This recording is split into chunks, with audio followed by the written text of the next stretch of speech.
I detect a quorum, and today is Tuesday, February the 3rd, 2026. This is the 54th regular meeting of the current term of the Metropolitan Council of Nashville and Davidson County. There are 36 regular meetings remaining in this council term. Will all members of the council, as well as the public, please rise for the invocation and remain standing for the Pledge of Allegiance. The invocation is being offered this evening by District 9 Councilmember Tanya Hancock. Ms. Hancock, you are recognized. Thank you, Vice Mayor. Winter Storm Fern is believed to have caused the death of 5 people in Davidson County. Betty Doss, 79, Francis Pilkington, 93, Sharon Conyers, 46, Elmoquio Martinez Oliveira, 39, James H. Mitchell, 92. Let's bow our heads in a moment of silence for those we have lost.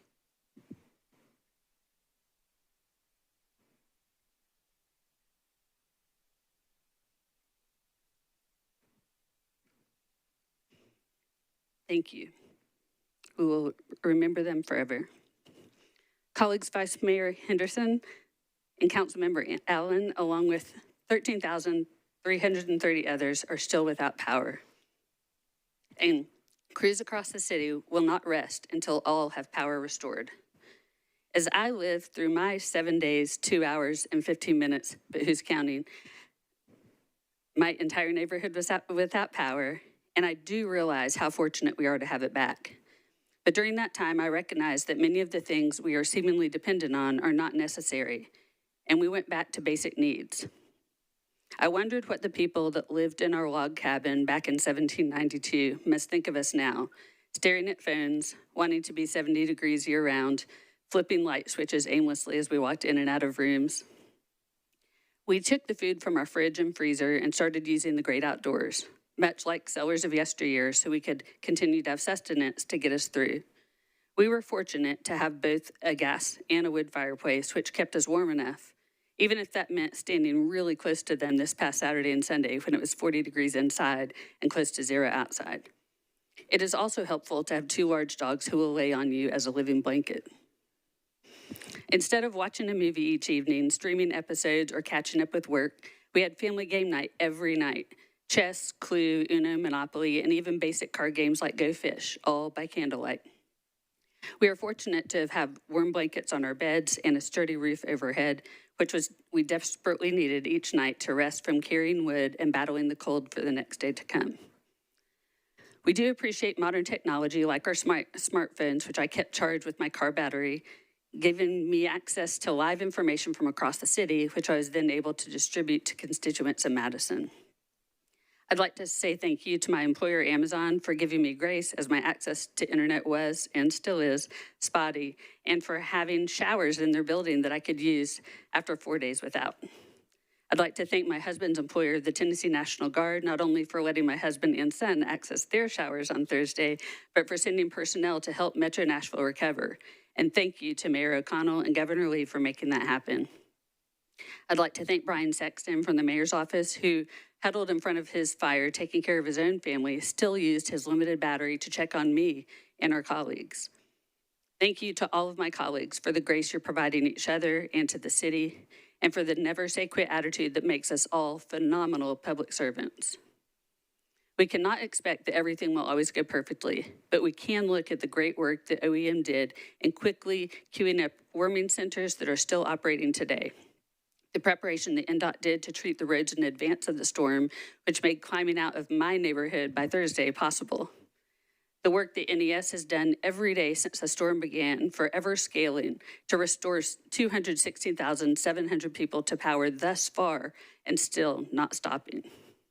And last, I'd like to say thank you to the Nashville Fire Department and Metro Nashville Police Department, who, amongst all their other duties, came every single day to check on what will, in my neighborhood, be forever known as the burning pole, burning slowly to the ground, shrinking like a candlestick, but still burning every single day. Until finally, after 7 days and 7 nights, the pole was extinguished and power was restored and life could resume. The neighborhood said a collective hallelujah. If your pole has not been extinguished or if your power has not been restored, please take care of yourself and your loved ones. And if you need a warm space, let us take care of you at our community warming centers or Nashville Fire Department or Metro Nashville Police Department locations. Because soon you too will be restored and hope is right around the corner.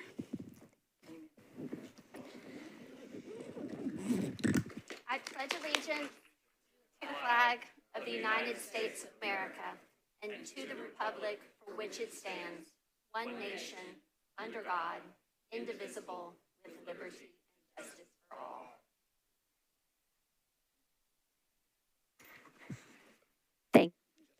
Thank you.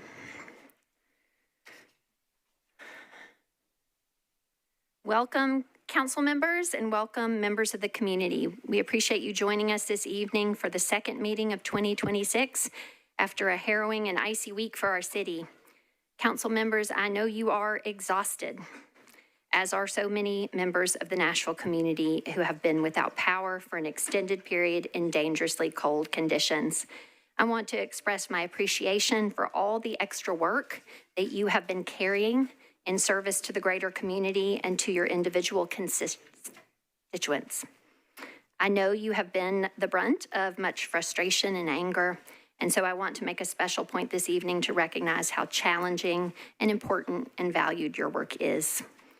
I remember the challenges of being a district council member during the May 2020 derecho storm recovery, which had power out to 200,000 homes for almost a week in the middle of a pandemic. In this ice storm event, my own neighborhood, as Ms. Hancock alluded to, and some 15,000 of our constituents across the city are on day 10 without power. Many of you were serving as council members when your districts were deeply impacted by the March 2020 tornado, or more recently by the December 2023 tornado. There have been major floods, mass shootings, and a downtown bombing. This city has been through so many natural and man-made disasters in the last 6 years. It is remarkable. But we persisted. Nashville is resilient, and we are, of course, just one cohort of the thousands of volunteers, public servants, and Metro employees who make this city run. We are so very grateful for them all and appreciate especially their willingness to step up in times of crisis, mindful that the effects of this past week will be long felt by many and that the work of assisting and supporting continues. Councilmember Allen has a resolution to honor them this evening. As I announced from this dais at our last meeting, tonight we will have our annual pre-budget public comment period.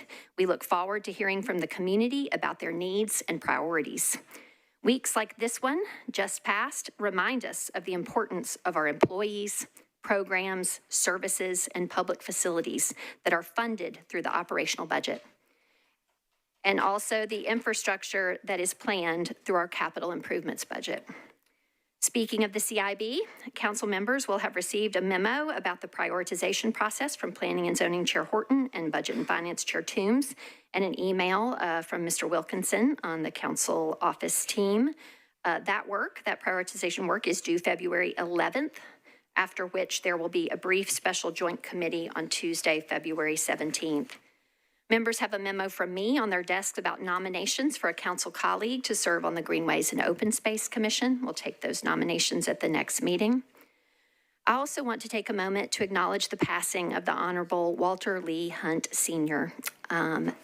Just on January 26th, just recently. I know Ms. Gamble mentioned that in our announcements portion, but as a former council member having just passed, I do want to make sure that we acknowledge all those former council members in this main meeting. Councilman Hunt represented District 3 and served North Nashville on the council for 2 terms from 2006 to 2015. He was a veteran, a U.S. Army paratrooper with the 101st Airborne, and a journey lineman with the TVA. And I know we all have a special appreciation this week for the difficulty and importance of that work. Later, he served in both counseling and leadership roles at the Metropolitan Action Commission and the Metro Social Services Department. We extend our condolences to Mr. Hunt's family. Members will have received information about memorial services from Ms. Hayes-Shacklet and also from Ms. Gamble this afternoon and evening.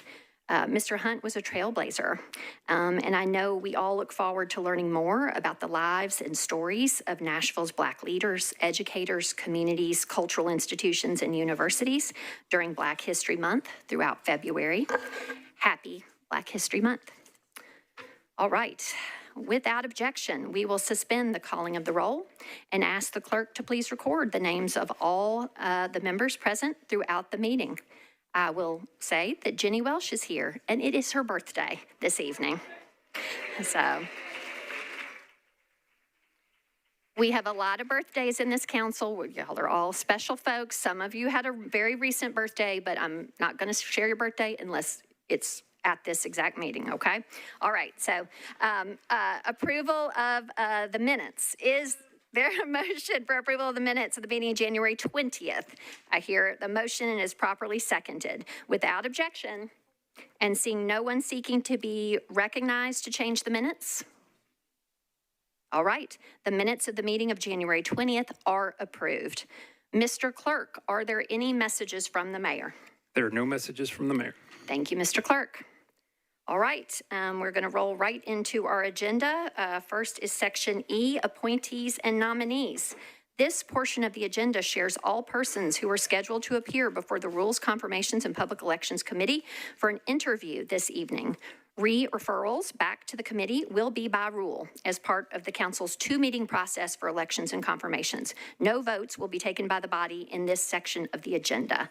Chair Cash, your brief report, please. No vote totals necessary, simply the names of those interviewed and for which seats. And also, if a person was unable to attend your committee this evening, at what meeting they will next appear. Go ahead, Chair, you're recognized. Okay, So tonight we interviewed for the Contract and Compliance Board, the appointment of Marcus Booth, for the Historical Commission, the reappointment of Don Cusick, and for the Historical Commission, the reappointment of Laura Roast. All right. And then we deferred the reappointment of Shalon Haji for a term expiring February 2nd, 2029 to the Action Commission. We deferred one meeting, 8 to 0. Okay, all right. Thank you. Now for our confirmation, Section F of the agenda. Chair Cash, you are recognized for your committee report on the appointees in the second step of your committee's two-meeting process with vote totals and a consolidated motion for the confirmation of those persons, or first for a deferral motion if there are any. Go ahead, sir. No deferrals. Right. For the Civil Service Commission, the appointment of Quan Poole for a term expiring March 31st, 2030. 8 in favor, 0 against, 0 not voting. For the Greenway and Open Space Commission, reappointment of Maury Hill for a term expiring February 11th, 2029. Approve, 8 in favor, 0 against, 0 not voting. And for the Transportation Licensing Commission, the reappointment of Ann Butterworth for a term expiring January 31st, 2028. Also approve, 8 to 0. I move approval. All right. There is a motion to confirm these three appointees in a consolidated vote and is properly seconded. Does anyone wish to remove an item from the consolidated motion for purposes of an individual abstention or no vote? Seeing none, all in favor, please say aye. All right. Two are confirmed appointees or reappointees. If you chose to return to the council chamber this evening, which is not required, do please stand as I call your name. Council has confirmed the appointment of Quan Poole to the Civil Service Commission. Keep standing, thank you. Council has confirmed the reappointment of Maury Hill to the Greenway and Open Space Commission. And then lastly, council has confirmed the reappointment of Ann Butterworth to the Transportation and Licensing Commission. Thank you both very much for being here. Congratulations. Whether here in person or watching from home, we appreciate your willingness to serve our city. Again, congratulations.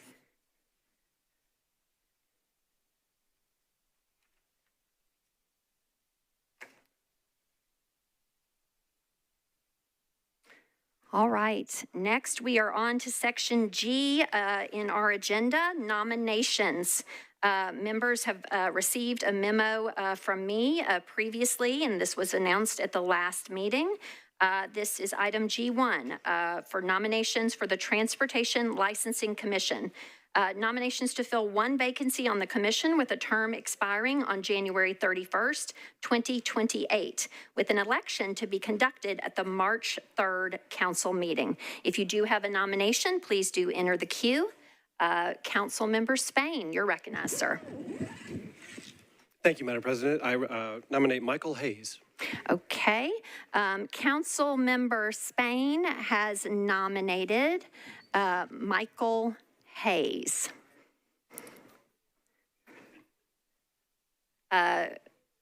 Councilmember Parker, you're recognized, sir. Thank you, Vice Mayor. I'd like to nominate Manon Hall. All right. Councilmember Parker has nominated Manon Hall. Councilmember Hancock, you're recognized. I'd like to nominate Jarrett Webb. Okay. Councilmember Hancock has nominated Jarrett Webb. Do any other members seek to be recognized for a nomination to the Transportation Licensing Commission? Okay, seeing none, the nominations are closed. Mr. Clerk will contact your nominees, be in touch with you for that contact information. And again, the election will be held, or conducted rather, at the March 3rd meeting, subsequent to these nominees being interviewed at our next February meeting. All right, that concludes our nominations. And now we're moving to section H of our agenda. This is our regular public comment portion, okay? So this is not our pre-budget public comment. That will come immediately following. But this is for persons who seek to speak on something other than the budget or another agenda item that we have this evening, all right? Members of the public who are Tennessee residents wishing to speak can sign up for public comment outside the council chamber from 5 to 6 p.m. on the day of a council meeting. Public comment in this portion is limited to 20 minutes total at our council meetings generally, and each speaker is allowed up to 2 minutes to speak. For our pre-budget public comment period, we have a space of 2 hours, also with sign up, and again with the same 2 minutes. So first for our regular public comment, first, and I would ask, I'll read just a few of you, and if you'd go ahead and come forward and be ready to speak subsequently. First is Paul Pleeman, then Linda Ferris, and then Manon Hall. Mr. Pleeman is speaking on agenda items 45 and 46. These are ordinances 2026-1275 and 1276, and he is speaking in opposition. Mr. Pleeman, you are recognized. Okay, thank you. Hi, Council. My name is Paul Pleeman. I live in Ridgemont Estates. I'm done pretending this has been a good faith process. We've engaged at every step. Community meetings, planning meetings, council meetings, and every single time we were clear, we don't want this. You keep citing that Nashville needs 90,000 homes by 2034 without disclosing that this is the most aggressive projection in that study. The state of Tennessee's own projections for Davidson County over the same period of time are closer to 12,000 homes. Please explain the difference of 78,000 homes. And recently we watched the ice storm. Roughly 250,000 households lost power, of which mine was one. Tens of thousands still remain without it today, and lives were lost. This isn't the first time either, but we're told this city is ready to safely absorb 90,000 more homes. That's not planning, that's negligence. Now, let's talk about integrity. I submitted detailed policy-based objections to planning before their vote. Only one commissioner read them beforehand. At that same meeting, Councilmember Gamble told the record that a neighborhood resident supported this rezoning, then read a statement from Ellen Angelico. Miss Angelico lives 2 miles away. I wouldn't call that a neighbor. That misrepresentation stood at the moment of decision while actual residents were done speaking. Still, sorry, I left voicemails, I've sent emails, I raised this publicly on January 20th. Still no engagement from you. And while all this was happening, false rumors about my character were circulated among members of council. They are untrue, and today I filed an ethics complaint so the facts can speak for themselves.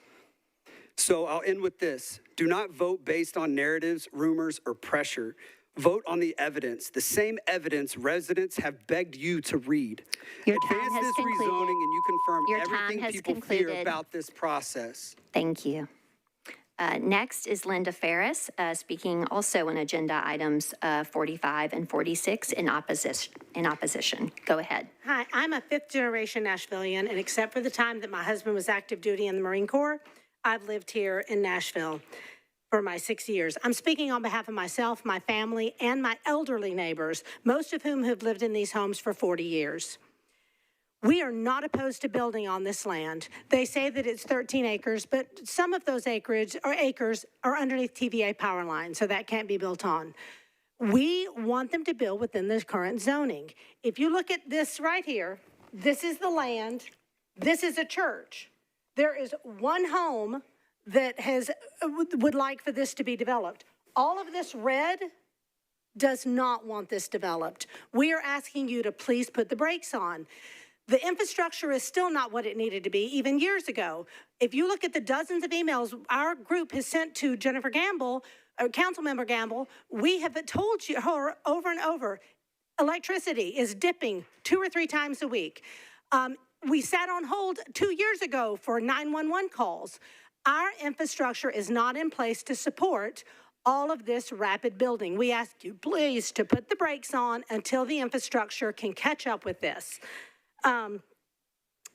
Again, 2 years ago, I'll tell you a quick story. My neighbor was face down, and when I called 911, they put me on hold and said, wait until you're answered in the order you were received. The other day I called where a live line was down, again, waited 4 minutes. After that, another friend I heard of waited 20 minutes to talk to somebody at 911. NES is at fault for some of this, but our infrastructure was not up to par even before that happened. I thank you for your time, but I ask you to please, you are there to represent the constituents. We don't want this. Stop putting money in the developers' pockets and take care of the Nashvilleians who have been here, who have lived here, and who pay their taxes here. Thank you very much. All right, next is Mannon Hall. Mr. Hall will be followed by Abigail Ferris and Cade Wooten. Mr. Hall is speaking on agenda item 20, resolution 2026-1784 in support. Go ahead. Awesome. I really like this, and I'm so glad that y'all filed this resolution to support the many people across Nashville that work for NES, that have been spending 16-hour shifts, that have been working so dedicatedly hard to make Nashville come back to life. And what I would love for those people that have been working so hard is for them to know that all the people that they're friends with that have not been able to work, that were stuck at home, so many restaurants, bars, places without power are currently facing eviction. In 2 days' time, rent will be considered late, and I'm so scared to see the amount of people that aren't going to be able to pay their rent this month. I see Facebook post after Facebook post and Facebook groups across the city saying, hey, can I get an extra job? Can I get more hours? Does anybody know where I can get extra work? Because I've not been able to, I'm missing a K. I'm missing $2,000 for what I need for my rent, what I need for my utilities this month. And that is such a minuscule, relatively minuscule amount of money to get somebody to be able to stay in their home.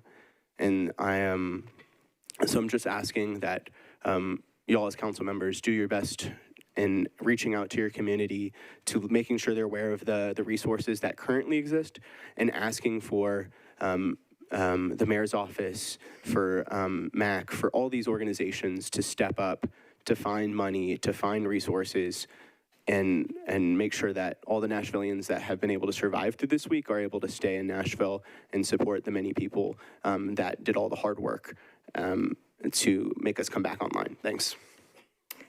Thank you. Next is Abigail Ferris. She's speaking on agenda items 45 and 46 in opposition. Go ahead. Yes, I'm also speaking as well as a public comment period. I want to speak on my own personal experience. A little background on me. I personally am an engineer, electrical engineer in the power industry. I'm a 6th generation Nashvillian. I request a call for accountability for Nashville Electric Services leadership and Metro's response and oversight to the Winter Storm Firm event. A reminder, given events, agenda items 45 and 46, that our infrastructure needs improvement prior to developing out more homes, just across the board. A lack of preparation and inadequate risk assessment resulted in significant loss of life. 1 is too many, the 5 documented were too many. I call for proper communication from NES, Nashville Electric Service, accessible communication. They only posted updates via X, which is Twitter, or Facebook. I have neither. For a life-threatening event, and clearly it was, the main form of communication should never be social media. Please send a text or automated call relaying the facts. I signed up for text alerts and received 0. Mishandled information. I called customer service relations. Someone answered, took down my information and said they put in a ticket. I then received another call stating apparently my ticket was never put in properly for life-threatening events, downed power lines. I also want to note the doers, the hard workers. I'm talking about the linemen, the crews, the transmission system operators, the planners, the boots on the ground workers that make the tough operational decisions. Thank you for your hard work. Your work does not go unnoticed. You deserve to have better leadership and protocols to follow. I know we cannot control the weather, but we can properly prepare. And yes, leadership and the board can be upheld to higher standards. Thank you all for your time. Thank you. Next is Cade Wooten, followed by Shani Glapion and Miriam Alfazli. Cade is speaking on a writ of moratorium after the storm. Go ahead. Awesome. Good evening, council members. I'm Cade, Stand Up Nashville. I want to also talk about Winter Storm Fern and the ongoing catastrophe that has been our city's response. I know many of us in this room have been hit hard and the impact is ongoing. Thousands are still without power or heat. Many workplaces are still closed. A week of pay is now gone for the workers who need it most. Families jumping from couch to couch and our limited resources being pushed to the brim, and it's about to get worse. Numbers of evictions filed this month were up 50% from last year. When emergencies like this happen, they aren't just weather emergencies. They highlight all the parts of our physical and social infrastructure that aren't up to par. And in this case, the city has not responded with anything close to the urgency the moment demands. So far, there has been no rent moratorium, no clear sign from city leadership that renters would be protected while they recovered, no system in place to pause harm while people got back on their feet. We knew this storm was coming, we knew people would lose income, and still the burden was placed entirely on tenants to absorb that shock. That didn't happen because we lack compassion. It happened because of our long-term policy priorities. We built a city that can move super quickly to order a tank when downhill revenue is threatened, but not when working people are. We invest in deals, incentives, and image, but when basic systems of care are needed, housing stability, emergency relief, renter protections, we're unprepared. A rent moratorium is needed now as a practical reality. Without action, the fallout of the storm will be drastic and expensive. Displacement, crowded shelters, disrupted schools, lost jobs, and families pushed further into crisis. Our electrical grid is outdated, but so is the way we care for our neighbors. Disasters will keep coming. The question is whether we keep letting them fall hardest on the people least able to absorb them, or whether we finally govern like their lives are worth protecting. Rent moratorium now. Thank you. Thank you. Next is Shani Glapion speaking about Black History Month. Go ahead. Yes. Happy Black History Month, good people. Shout out to the Black Caucus, power to the people. I see you all. Also, shout out to Councilwoman Toombs. Her and I have never communicated as much as we did this weekend, helping out folks in District 2. So I want to give y'all a shout out. But this is to all of you all. As we're honoring this month, I want you to remember that this is more than just a performative measure. We need to consider resolutions that make an impact. Overall, there were 1,350 evictions in January of 2026. That's a 56% increase from 2025. And I would hate to see the numbers based on February's rent evictions or rent issues. With this storm, many rent money just to survive. This is a simple request. I'm asking that you halt the eviction docket and the sheriff execution of notices for 60 days. It's real simple. We got to look out for each other. We got to look out for our people. The efforts does not stop when a state of emergency ends. It is an ongoing situation that we have to continue to fight. Y'all have a good one. I'll see y'all in a minute. Thank you. Next is Miriam Alba-Fazli speaking on agenda item 20. This is resolution 2026-1784 in support. Go ahead. Thank you. My name is Miriam Alba-Fazli. I'm in District 34. I fully support really appreciating and acknowledging all the hard-working people of Metro and elsewhere that really got us through the last 10 days. I am not personally through. I am one of the last remaining without electricity. So I just want to bring up something really important. We all know, I was here last year advocating for a bunch of stuff. You're going to hear me advocate for that again very shortly around housing and whatnot. But one of the things is that we always constantly say, and I get it, we don't have enough money. We don't have enough revenue. We're trying to keep the lights on. We were not able to, but it's always a tight budget that we're trying to live by. I'm asking you to get bold. There is nothing to lose, y'all. There is nothing to lose. We lost so much this week. I have almost lost my mind, and I'm sure many of y'all have. And it's time to get bold. Right now, we dealt with so many people that literally, y'all, on Monday, I saw 2 women drive up to a house that was completely iced simply to work, clean that house, and get wages because they knew they wouldn't make rent if they didn't. They put themselves at such risk to get wages. We have to understand there are so many people that couldn't do that, that did not make rent 2 days ago, that will not make rent in the next 15 days, and we've got to take some bold steps among many, and let's do a moratorium, 30, 60 days, just stop it so these people can get back on their feet. It's not just the hotel rooms that my colleague Shawnee got them into with my other colleagues. It's not just the meals that we deliver from Mercy Kitchen. It's what's going to happen in the next 60 days. This is not over by any means. So please start making the list of stuff we need to do now to make sure our people are okay, because they are not okay. Thank you. Thank you. All right, that concludes the regular public comment, and we're going to roll right into the pre-budget public comment. All right. I'm going to kind of call folks roughly in groups of kind of 3 or 4. We just ask if you want to assemble, please do not block the door, but please just, kind of rest until it's your time. We look forward to hearing from you all. All right. First, we have Andrea Prince, Eddie Latimer, and again, Cade Wooten.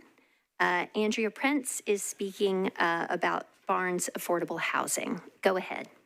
Hi, good evening, council members, vice mayor. My name is Andrea Prince. I am the CEO of Rebuilding Together Nashville, and I'm here tonight speaking on behalf of our organization and as a member of the Alliance for Affordable Nashville. And I just appreciate seeing you all here. I know it's been a rough week for Nashville, so thank you.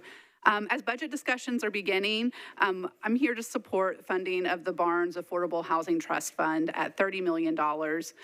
It is what the UHS has discussed and what we need to make sure that affordable housing preservation in our city is met. Nearly a quarter of older adults in Nashville are cost burdened. Our owners on average spend only $540 a month on their mortgage. And so for them, the most affordable house that they have is the one that they already own. The grant funds that are provided to us through the Barnes Fund make our work possible. In 2025 alone, we repaired 55 homes, investing nearly $1 million in home repairs. And with that $1 million, that preserved $17 million in home value. And that's going directly back to longtime Nashvilleian homeowners who have lived here. Before I close, I'd want to take a chance and to extend an invitation to you all to come on February 19th to the Belcourt Theater. We're going to be screening in partnership with the trustee's office, Nashville PBS's Aging Matters, Outpriced and Overlooked series. And it really highlights some recipients of Barnes funds and follows the story of one of our homeowners of the home repairs that we were able to complete. So I just encourage you, as you start making budget plans, please keep in mind the Barnes Affordable Housing Trust Fund. It is necessary for us to be able to continue to do our work. Thank you. Thank you. Next is Eddie Latimer, also regarding the Barnes Fund. Go ahead, sir. Welcome. Thank you very much for allowing us to be here. And I want to say amen to what that lady said about our aggressive creation of homelessness every day in this city by evicting people who have the ability to work, but they get behind and there's no way to get them current. So the Barnes Fund, we were told, all of us, the 12 or so organizations that do affordable housing 24/7, to retard our efforts on this while the city paid $500,000 to create a housing study called the Unified Housing Strategy. And we did this, we cooperated. And the Unified Housing Strategy came out with the conclusion, 43 conclusions, but 5 of them had specific goals. And one of them was about the Barnes Fund. And what it said is that you need to fund this fund at $30 million a year if we're going to make a dent in the shortfall of 90,000 houses by the mid-30s. Right now it's funded at 19. We appreciate you guys for doing that. We have 30 from you all, 15 from you all, and 4,000 was created from some return money. But we need 30. And it says we need $30,000 if we want to help people who work in this building to live in the city. And so the thing is we've got to have, but we need 30 right now, we need 30 next year, but in 28, it says we need to have $50 million a year put into the Barnes Fund. There's no dedicated funding for this. It's just you guys deciding to bite the bullet and put it in the budget, so that the people who work here, Lower Broad, can live here. Thank you very much, and thanks for all you do. Thank you. Next is Cade Wooten, and Cade will be followed by Matthew Loudon, Jose Vileda, and Kenitha Patterson. Go ahead, Cade. All right, what's up, y'all? Back for my encore. So, Stand Up Nashville this year, we have budget ask. As per usual, we've been out in the community talking to people about what they think should be prioritized. And so this year, we have 4 budget asks that fit together to tackle our biggest issue in the city, that of affordability. When our mayor ran in 2023, he used a simple message: I want you to stay. This message captured the painful realities of living in Nashville. Those who make the city what it is are being pushed to its margins. Unfortunately, more than halfway through the term, the mayor's office and this body have not made the investments necessary to make this vision a reality. But that can change. This is why we're advocating for the I Want You to Stay Fund, a comprehensive funding plan of 4 priorities that would actually make Nashville livable for workers again. First, we ask that you fully fund legal support for eviction so that every Davidson County renter facing eviction can access legal help. In Nashville eviction courts, less than 1% of tenants have a lawyer versus 99.8% of landlords. This has gotten better with the funding we've given Legal Aid Society and the Eviction Right to Counsel program, but it needs to be fully funded. That's not a level playing field for renters, it's a rigged one. And the funding we've given this program isn't enough to serve all that need it, meaning your chances of staying in your home can be a roll of the dice. Second, we're asking for a revolving housing production fund using a pilot program, creating 50 permanently affordable social housing units that can become a proven model for this city. Next, we want things that will help us be prepared for crisis moments like the one we just lived through, a rental assistance fund and funding to waive bus fares when our systems fail us. Today, our community members will be asking you to fully fund these programs in the upcoming budget so that Nashville can be a city where Nashvillians are actually able to stay, somewhere that we, the people who make the city what it is, are proud to call home. I'll be reaching out to all of y'all to schedule one-on-one meetings for to go through all of these, and I would love your support. If you already answered my email, you're my favorites. So Councilmember Joffel, Clay, if any of y'all want to be my favorites, please answer my emails. Okay, bye. All right, next is Matthew Loudon. Go ahead. Hi, my name is Matthew Loudon from District 23, and I'm here with Stand Up Nashville. I want to talk about Sun's First Ask, legal support for those dealing with evictions. Every day, our neighbors come home to some of the worst news anyone can get, an eviction notice, telling them that they will need to leave their home and quickly find somewhere else to live. Almost 1,000 Nashvillians face eviction notices each month. This January, eviction filings increased 50% per year, year over year, even with a winter storm crisis. Once the notice hits, the clock starts ticking. In Tennessee, that clock got even faster last year. The state shortened the timeline the tenants have to act from 15 days down to just 7. That's just 1 week to understand the complicated paperwork, research the process, navigate the court system, and do your best to try and protect your family's home. Metro has documented that with eviction support programs, only about 1% of tenants have legal representation, while 99.8% of landlords do. This stacks the deck against tenants and leads to many default judgments that are reached solely due to judiciary procedures and not because of the facts of the case. But we already know what works to prevent this. The eviction right to counsel pilot and program is effective. Metro reports attorneys help residents reach their desired outcomes in 95% of cases, but right now, it's only being partially funded. So our ask is simple: fully fund our eviction support program at the request at $9 million a year, so it becomes real, countrywide or countywide and stable, instead of a patchwork that does wonders for some while leaving the rest to fend for themselves. Thank you. Thank you. Next is Jose Villeda. Go ahead. Good evening, Council. My name is Jose Villeda with Stand Up Nashville, and I want to talk about Ask Number 2, a rental assistance fund. Many renters in Nashville are employed. Many work multiple jobs, and still over a third of them have less than $500 in savings. This means that one emergency could put them behind on rent. For example, this week, I met a mother that had to miss a full week's of work to take care of her 2 little kids since they were unable to attend school. That's a fourth of her monthly salary. When there's no rental assistance available, the eviction system becomes the default safety net, and that's the most expensive and destructive option possible.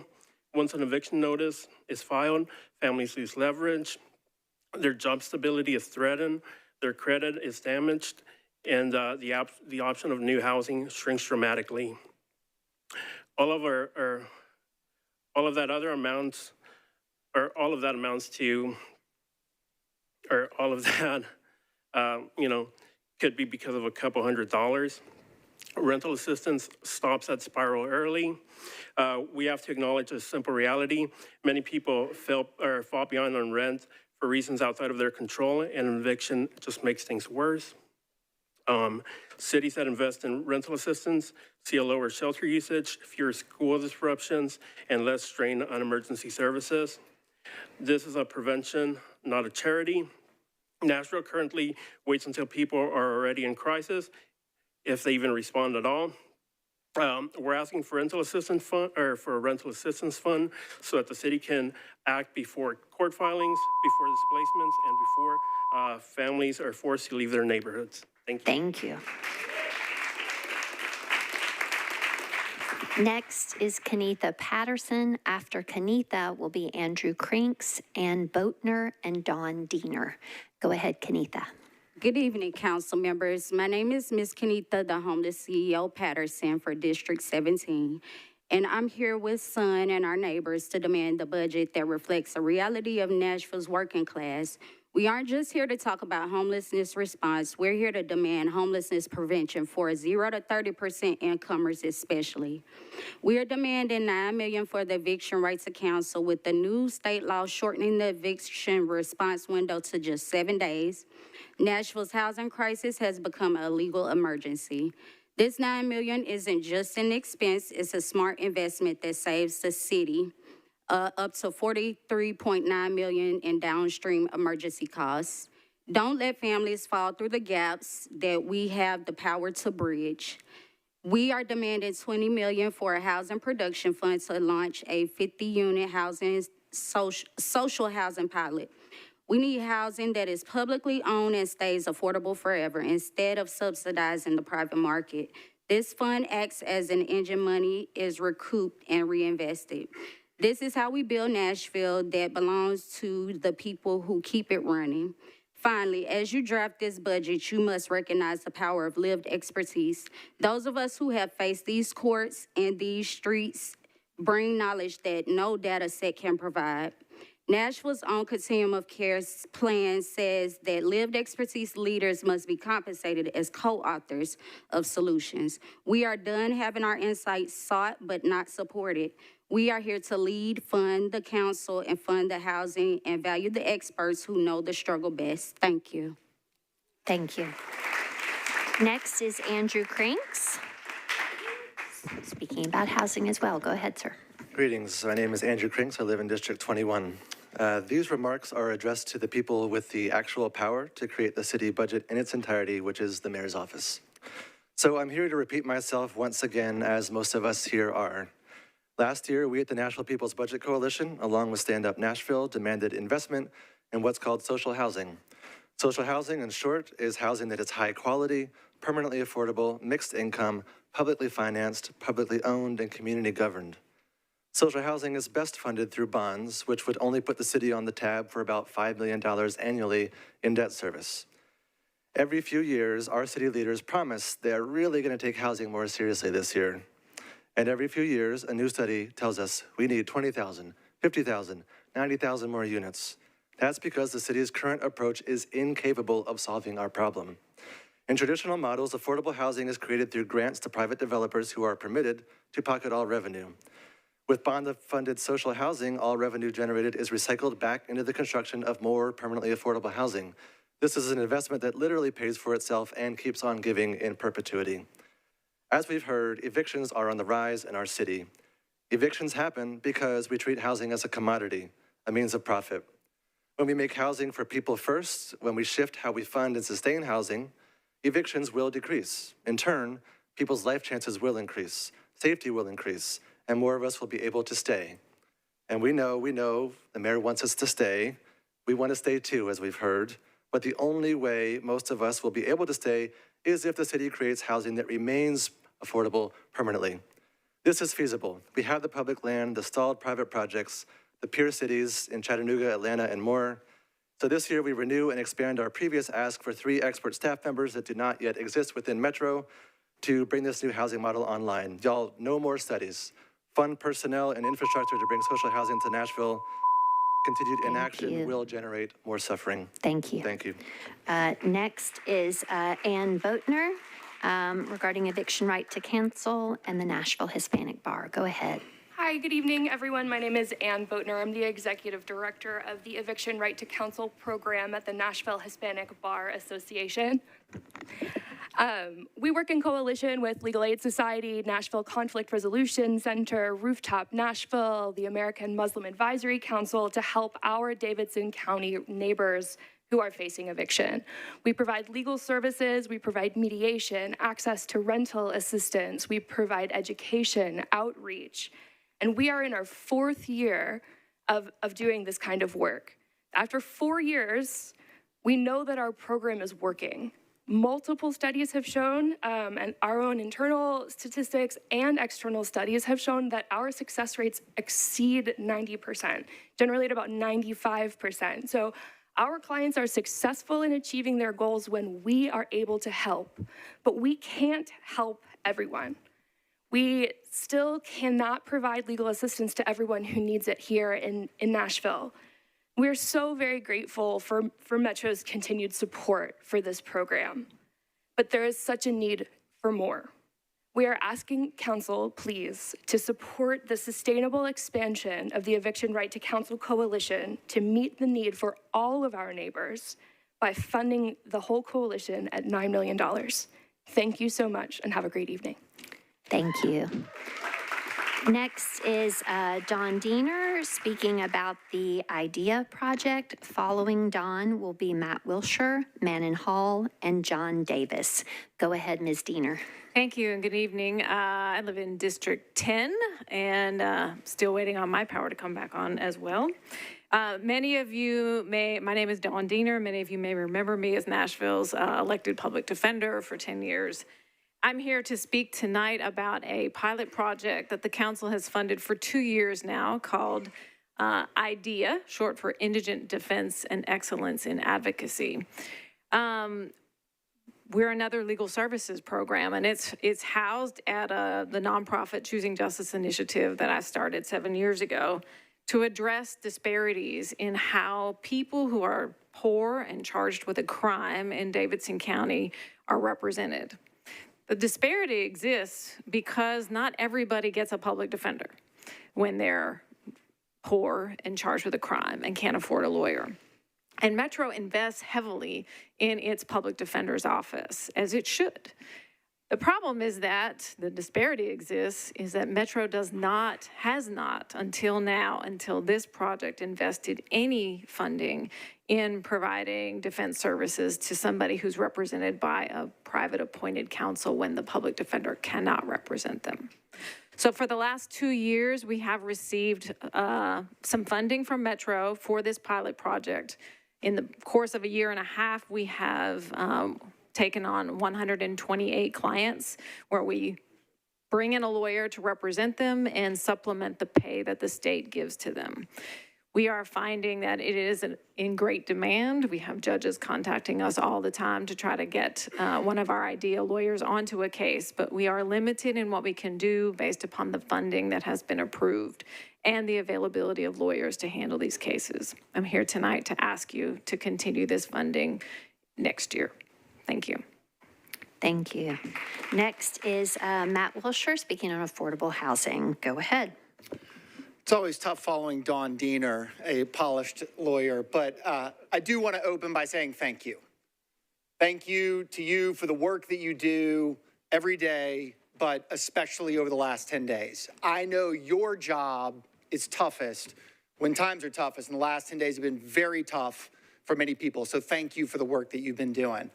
The truth is, and you've heard it tonight from a lot of folks, I think you're going to hear it a lot more, things have been too tough for too many Nashvillians for too long in the area of affordability.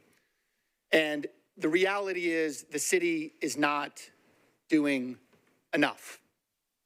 I am grateful for the funding that you provided to the Barnes Fund. I helped create the Barnes Fund. Bill Barnes was literally my pastor growing up, and his vision is a powerful one for this city, and I'm grateful for that funding. But the truth is, that is only one tool. And if you were to build a house, you wouldn't just use one tool. If you did, that house probably wouldn't stand up very well. You should use all the tools that you have at your disposal. And now, almost 2 years ago, the state put another tool in the city's toolbox, and it is far past time to pull that tool out of the toolbox. Specifically, Senator Oliver and Representative Hemmer passed legislation enabling the city to fund the creation and preservation of housing that is actually affordable for working Nashvillians through debt issuances through the Industrial Development Board. And it is long past time to pull that tool out of the toolbox. So I encourage you to explore that and other alternatives to preserve and create affordable housing. And by doing that, you can bring in investment from the public and the nonprofit sector. And I want to announce here, we released it earlier today, the Pathway Housing Fund with $30 million of funding from the private sector, acquired our first 2 properties in Councilmember Gregg and Councilmember Huffman's district. And I want to see this happen across the city. Help make it happen. Thank you. Thank you. Next is Manon Hall. Go ahead. Who doesn't love the IDBA? So one of Sun's asks is for $2 million for crisis WeGo funding. If you remember in November, I was here a lot, unfortunately, because WeGo wouldn't freeze fares. They wouldn't bag the fare box. And it was really hard for them to articulate how much money that would cost. They really struggled to provide really strong answers to y'all, that y'all had so many wonderful questions. And you guys were like, we want to meet the moment. And it felt the same way for me this last week. I was at, Central many nights trying to herd people onto the 23B that would take people to the emergency shelter because unfortunately, there wasn't, that's actually one of the few buses that will be free in the case of, 32 degrees or less. And so that's something that they do. They don't actually, it's not something they show in their budget. And they're able to, just say, hey, this bus is going to be free because we know it's important. We know it's going to keep people inside. And so I would love for council to continue to show that, this is a priority for us, whether, the federal government takes away SNAP again, whether, our town shuts down. And often for many of the days, the only streets that were clear were the ones that the main buses ran on. And so if you wanted to get around on Nashville, it would have just been easier and safer for you to just walk down to Dickerson Pike or Gallatin Pike or Murfreesboro Pike or Nolensville Pike or Charlotte Pike or West End Boulevard and get on the bus and go to where you needed to go to work downtown. And so unfortunately, people were still having to pay. I still had to pay for the bus while there was ice everywhere. And that just feels like an inconvenience. It would have gotten a lot of people who had never ridden the bus to ride the bus because that was the only way to get around. And so I just want us to make sure we're prioritizing that in our budget, and I would thank the mayor's office for including this in it. Thank you. Thank you. Next is John Davis. After John will be Alexandria Danner, Shani Glapion, and Theda Murphy. Go ahead, John. Thank you, Metro Council. My name is John Davis. I'm here with Stand Up Nashville. And I want to jump on the end of that, what Manon was just talking about. I want to talk about Sun's final ask, which is creating a fund to make buses free when a crisis strikes. Public transit is one of our most important public goods. And in emergencies, it is a lifeline. When people face sudden shocks, whether from unprecedented weather events, economic disruption, or system failures, access to transportation determines whether they can keep working, get food, reach care, or stay connected to support. For working class households already operating on thin margins, even small transit costs can become real barriers in moments of crisis. Sun's last ask for a dedicated fund that allowed us WeGo to suspend fares during emergencies. This would give the city a flexible, ready-to-use tool to respond when people need mobility the most without delays, confusion, or case-by-case exceptions. Cities across the country have shown that free emergency transit reduces hardship, speeds recovery, and keeps essential systems functioning. It supports workers, stabilizes households, and helps keep the entire city moving. This is a simple investment about preparedness. A modest investment now prevents deeper economic and social costs later. If we believe transit is essential infrastructure, then funding it in emergencies should be standard, not optional. Thank you. Thank you. Next is Alexandria Danner, speaking about Metro employees. Go ahead. Good evening, Council. My name is Alexandria Danner. I am a former Metro employee and current SEIU Local 205 organizer over the Metro General Government. I also live in District 5, which is Sean Parker's district. We just all lived through a natural disaster, and we're all going to remember the past week for the rest of our lives, same as the tornado in 2020, same as the Great Flood in 2010, and we all know that this is not going to be the last time we have these conversations. These storms are becoming more frequent, and we have to plan for that reality as a city. What I do hope is that this past week serves as a lesson for all of us, a lesson in the importance of investing in public infrastructure and investing in the workers whose job it is to keep this city alive and moving, because without them, Nashville cannot function. I hope this moment redefines what we mean when we say public safety, because this week has shown public safety is more than just crime prevention. See, the second part of this natural disaster that no one's talking about is that as soon as the ice melted, water mains began breaking all over the city, over 900 in every single one of your districts. And each one of those water main breaks affects thousands of people. That is all of us sitting here. Now, you may survive for a little while without power, but you cannot survive without drinking water. But because Metro Water has put their bodies on the line to fix those breaks, and because they had the budget to do so, we've escaped a second mass suffering event. Now, that is public safety, and thank you, Metro Water, for that. But not just them, NDOT cleared the roads so NES can even reach the outages. General Services maintained first responder vehicles around the clock. DEC answered every 911 call. Office of Homeless Services and Social Services worked nonstop to keep people alive in the cold. Metro Parks opened community centers for people without heat. That is public safety. And because this is what public safety really looks like, our future budget choices need to reflect that reality. I know many of you here are allies to labor and to Metro workers, and I'm not questioning that. But before budget season heats up, I want to be very clear: to prevent crises like these from happening again, we have to prioritize our essential workers and the public infrastructure that they maintain. Thank you. Can we just leave there?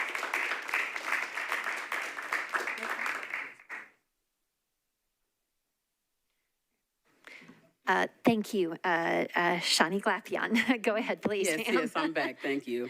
Shani Glapion with Stand Up Nashville, representing District 8.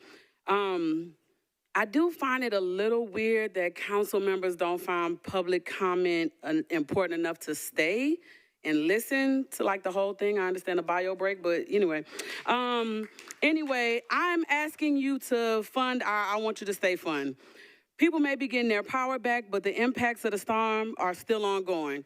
Our neighbors are now worrying about how rent is getting paid, amongst other things.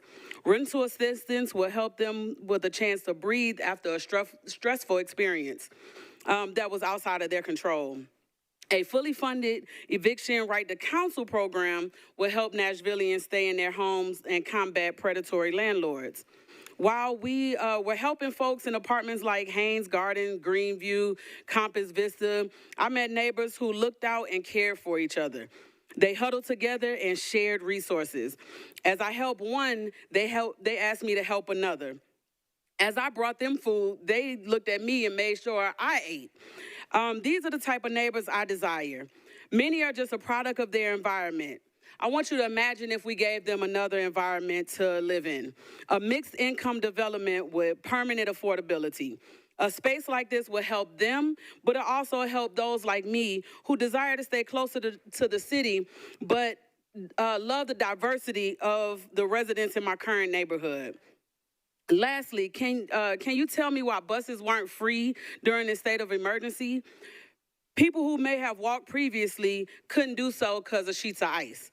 The bus may have provided the only warm moment they could have gotten, but don't get me started on the warming shelters. People who spent their last staying at a hotel could have comfortably gotten home once the lights came on.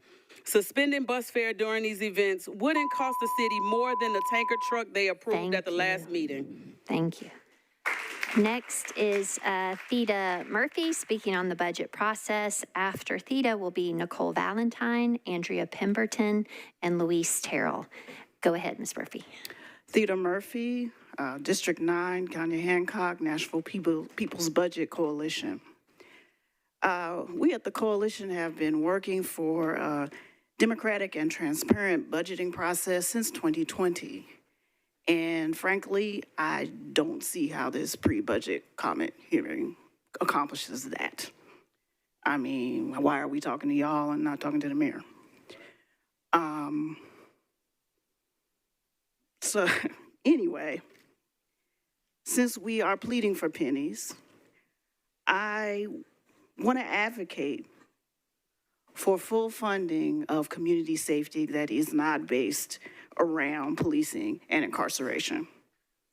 So with that, the Office of Youth Safety should be fully funded with its own line item, not just stuck under another line item. Last year, we at People's Budget asked for some paid positions inside the Human Relations Commission, whose only job would be to engage the community in developing a a public safety process, a community-based public safety plan. Instead, what we got is a community task force with appointees appointed by the mayor's office, which is more of a PR stunt and is not actually engaging or representing the community. So, I'm tired of performative gestures and hollow symbolism. We need something that really makes our metro government more democratic and more transparent. Thank you. Next is Nicole Valentine, speaking about funding for Napier Community Center, Tennessee Justice Center, and the library. Welcome, Ms. Valentine. Go ahead. And your friend as well. Yes, I have one of my young neighbors as emotional support, and she wanted to say hi to her favorite council member. Welcome. She's waving at Terry. So I want to advocate for funding for the Napier Community Center. It's came up before. It's the community center I learned to swim at back in 1980 something. Seriously, every Friday at Napier Elementary School, we went swimming. And we appreciate the renovation. My young neighbors, like Carla and Trey, who's sitting in the audience, go swimming often. But there's other needs at the community center, like the game room. Terry and I was able, with other community partners, give away over 200 swimwear, and people came in for the first time, and then some also commented on the state of the community center. So definitely need funding for that. Please, please prioritize that. More of our young people would love to hang out in the game room. Kwani Cash does an amazing podcast there with the kids. It is being utilized and can be utilized more if it was more appealing to the young folks. Tennessee Justice Center also needs more funding. As many of you all know, Tennessee Justice Center is a nonprofit that does work that is the only nonprofit that's doing the work that they're doing, advocating for food resources and support, emergency funding. This week, Terry and I were able to hunker down there on Sunday, last Sunday, when power was out in our neighborhood, was out for 5 days in Napier. I also cut my finger there on Sundays, Napier Kitchen Table, we do a community meal. So it's just a place that's like home. And so please advocate for funding for that. Pruitt Library, every year I come, I'm always talking about the library. It's my third space, a lot of folks' second or third spaces. And then I want to stay fun. We need funding for that. So there's so many things, but thank you all for listening. Thank you. Next is Andrea Pemberton, speaking regarding social housing and eviction right to counsel. Go ahead. Hello, good evening, everyone. My name is Andrea Pemberton. I'm here with Stand Up Nashville and with the Nashville People's Budget Coalition. I'm here to talk about Stand Up Nashville's ask of a $20 million in bonds to establish a revolving housing production fund and to launch a 50-unit mixed income pilot that provides residents with permanently affordable housing. Again, that's $20 million for the housing production fund. Just want to make sure we write that down. Permanent affordability matters. I moved to Nashville less than 2 years ago to begin my PhD at Vanderbilt, and I've already had to move once because I couldn't afford to stay in my first apartment. Y'all, packing up is expensive and it's tiring and exhausting for anyone who's had to do it multiple times. And my next lease is up in May and I'm worried, am I going to have to pack up and move again? And I know that across campus and across the city, people are making the same calculations. Are they moving further out, working more hours, picking up second or third jobs, delaying their education, or leaving Nashville entirely? People come here to study, to work, and to build community, not to be uprooted every time their lease ends. And if this is stressful for newcomers, I can only imagine how much harder it is for native Nashvillians watching their neighbors change every year while wondering if they can afford to stay themselves. From a policy standpoint, this issue is clear. Nashville doesn't produce enough permanently affordable housing. We rely on a private market that prioritizes return on investment, which leads to luxury development, rent hikes, and displacement instead of stability. The good news is that thoughtful policy can provide alternatives, expanding access to permanently affordable housing.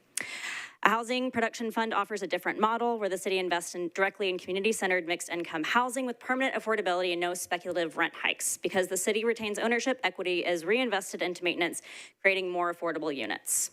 Once the pilot development is paid for, that same equity can be reinvested into new housing, allowing Nashville to keep building affordability over time instead of starting from scratch each budget cycle. Nashville should be a city where everyone, whether new or long-term residents, can study, work, teach, serve, and stay. Housing policy must make that possible. I urge you to support the Housing Fund. Thank you. Next is Louise Terrell regarding Metro Water Services, or... Madam Vice President, Louis Terrell is one of our Metro Water employees. He and Carrie James, who's on the list, had to leave. They worked a day shift. They also just got called in to work at 8 o'clock tonight to help our water. You're welcome to speak on their behalf. Okay. Yeah. I'm Marley Albert, SEIU Local 205. Represent Metro Water employees and NES employees and many employees around the city. It's been an incredibly difficult week for all of Nashville and for the workers who have been working 24 hours to try to get this on. Who've been really scared. This has been a different, as much as we say Nashville comes together, they haven't necessarily come together for workers this week. Workers have had cars broken into, they've been assaulted, they've been yelled at. It's been a really difficult week for them where they've been trying to do what they do. So I want all of us to think about how can we change the rhetoric? How can we think about, even though we're cold, and many Metro employees, myself and lots of us, right? We had no power, we had no water in our own homes, but they showed up and did the work. So I want us to think about what that means. How do we show up in a way giving one another grace while still holding accountability when difficult situations happen? So sorry Luis and Carrie aren't here. They would have done a better job, but wanted you guys to hear their perspective. Thank you. No, we appreciate them. Thank you. All right. Next are Michael Hodge, James Scales, and Carrie James.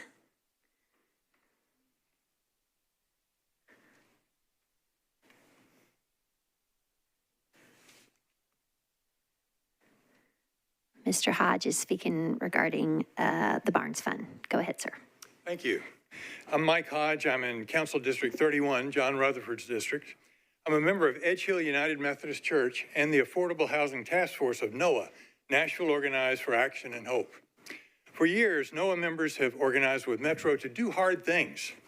We fought for the Barnes Fund, we helped create the Division of Housing, and we supported the Unified Housing Strategy as a shared moral and civic commitment. We believe in the vision of the UHS, but its backbone is the Barnes Fund. The strategy calls for $30 million a year for the Barnes Fund because that's what the housing crisis demands. Yet last year, Metro invested only $16 million.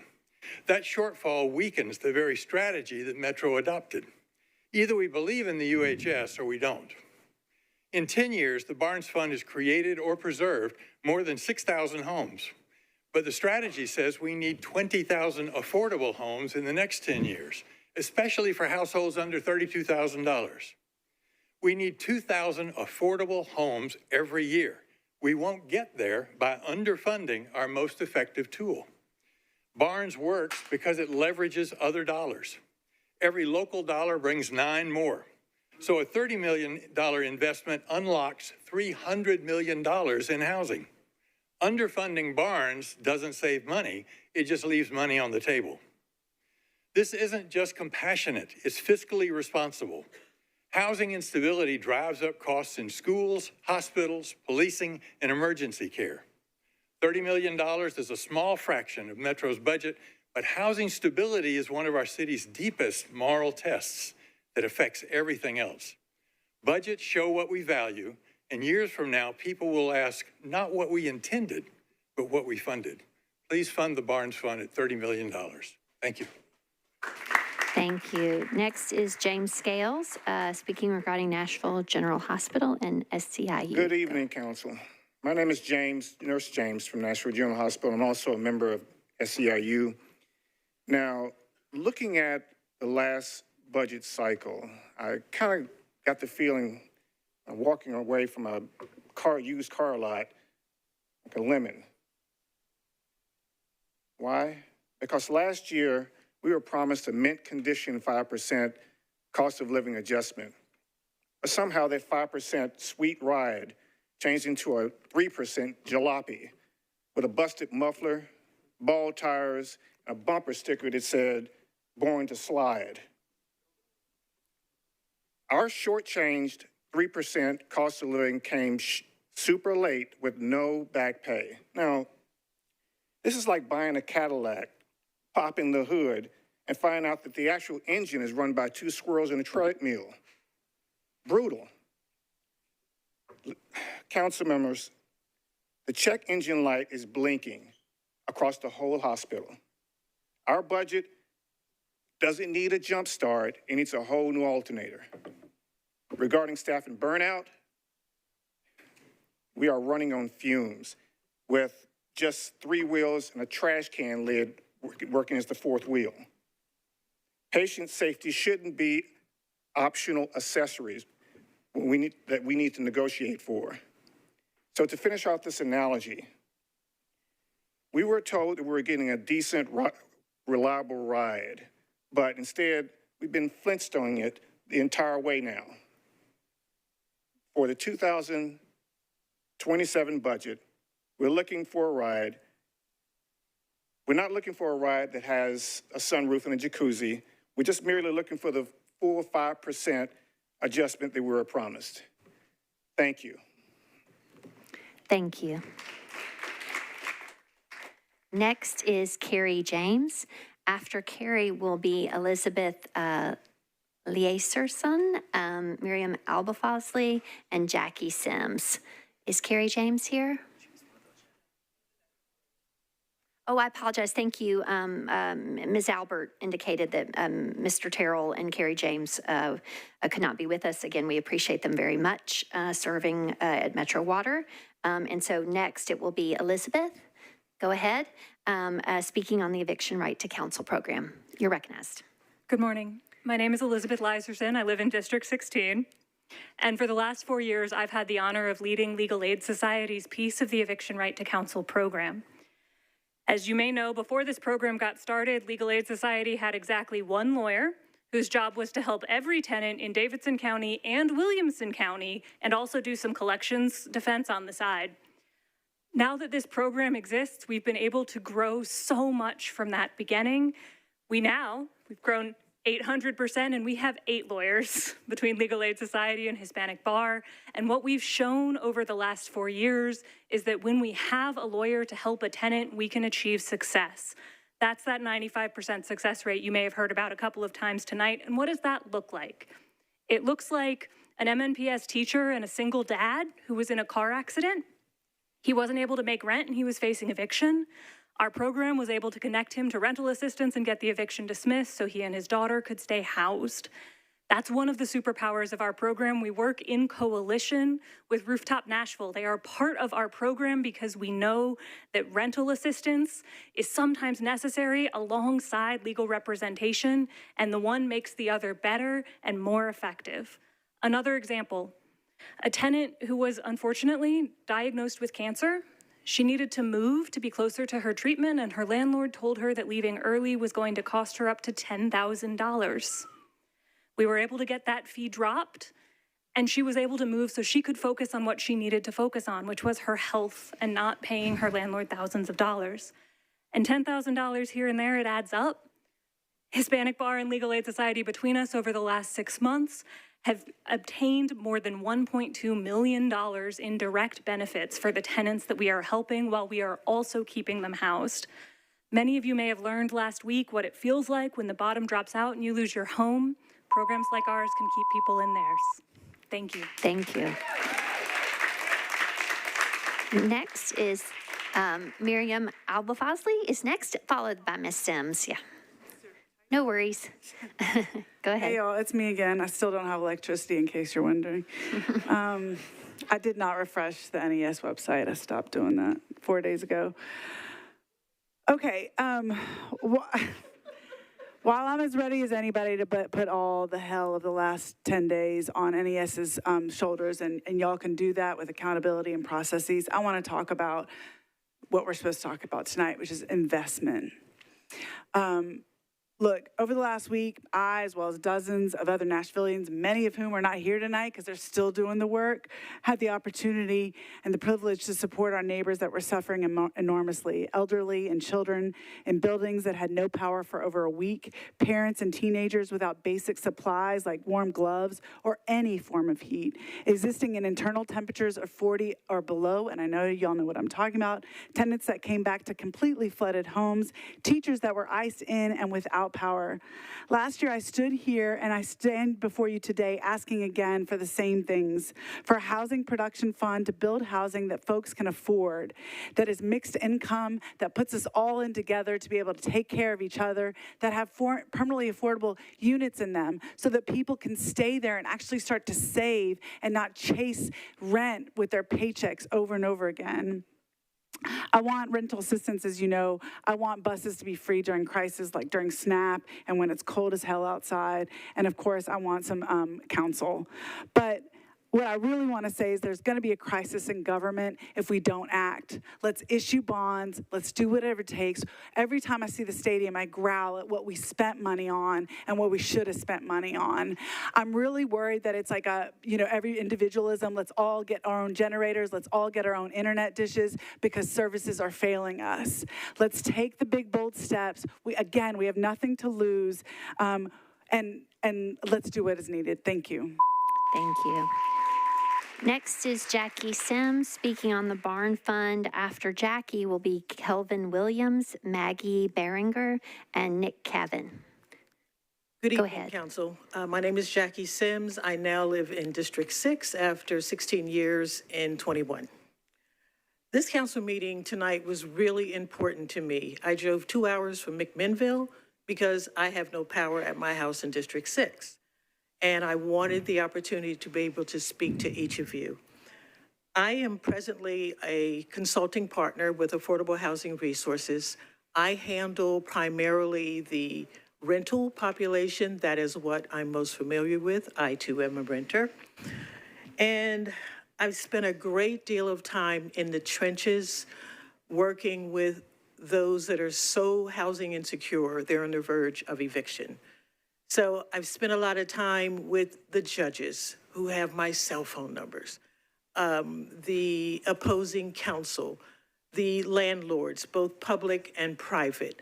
But most important, most of my time is spent with those who are housing insecure, from young mothers to seniors well beyond 65 and older. We have an incredible crisis with affordability here in Nashville, and I know that you all know this.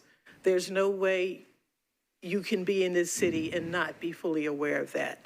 I am urging you, please, to come together as a body and do whatever you need to do to push for that $30 million for the Barnes Fund. We had a meeting this past December with persons who want to become homeowners. Well, they need affordable homes, and they're excited about AHR preparing them to become homeowners. They're so excited, they've recruited half my class already for April.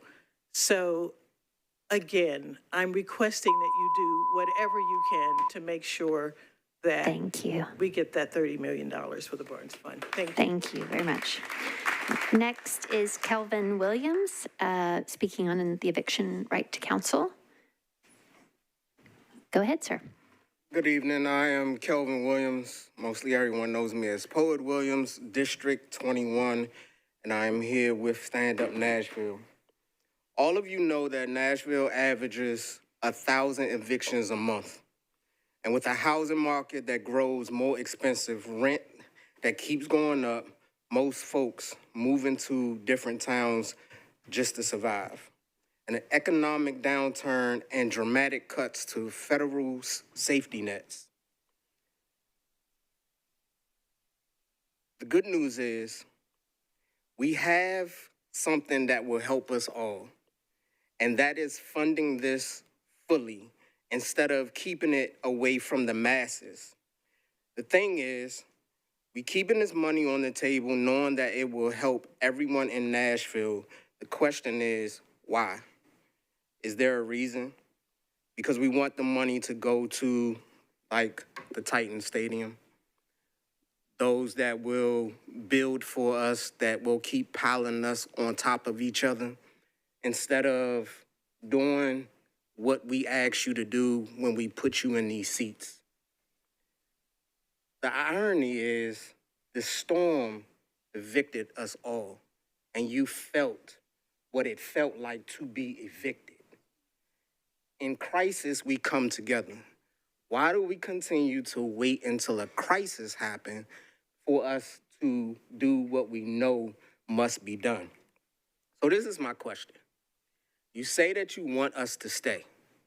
Question is, do you want us to stay alive or do you want us to stay dead? Fund this fully so it will help everyone in Nashville. Thank you.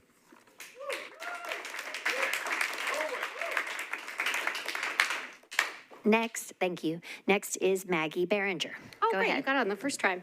Hi, my name is Maggie Behringer. I'm an attorney with Nashville Hispanic Bar Association as part of the Eviction Right to Counsel program, and also a District 7 resident, and I am speaking tonight on behalf of advocating for more ERTC funding for two reasons in particular. First, so many of the cases we see are evictions for non-payment. The tenant falls behind in rent because they lost a job, their hours were reduced, there was an unexpected and rather expensive emergency, or because housing in our community simply is not affordable. Unfortunately, if the rent isn't paid, legally there's not a lot of wiggle room. And so what we as attorneys try to do is negotiate with the landlord using rental assistance. If, however, that rental assistance is not available, we have to pivot. And we have to do something called an agreed move-out order, which means that we are protecting the tenant's long-term housing health by removing an eviction on their record, but they are unhoused. They move out. Right now, there's not enough assistance. And because of that, lots of people who are even just 1 month behind in rent become unhoused. Second, in addition to more funding for the rental assistance, more funding would mean more attorneys for tenants, which in a system where overwhelmingly landlords are represented, we know 95% of landlords are represented and less than 10% of tenants are represented, that could not be more crucial.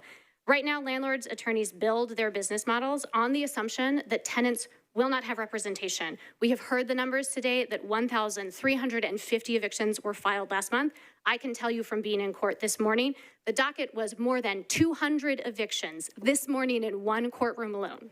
But there is protection in representation, and there should be more attorneys like myself and my colleague doing the work that we do.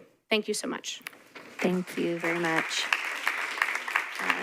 Next is Nick Cavan. After Nick will be Carlina Bell, Zachary Jones, and Makia Miller. Go ahead, Nick. Thank you.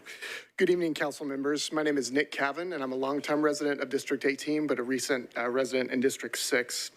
I'm a member of NOAA's Affordable Housing Task Force, Stand Up Nashville, and I'm here to call for a housing first budget.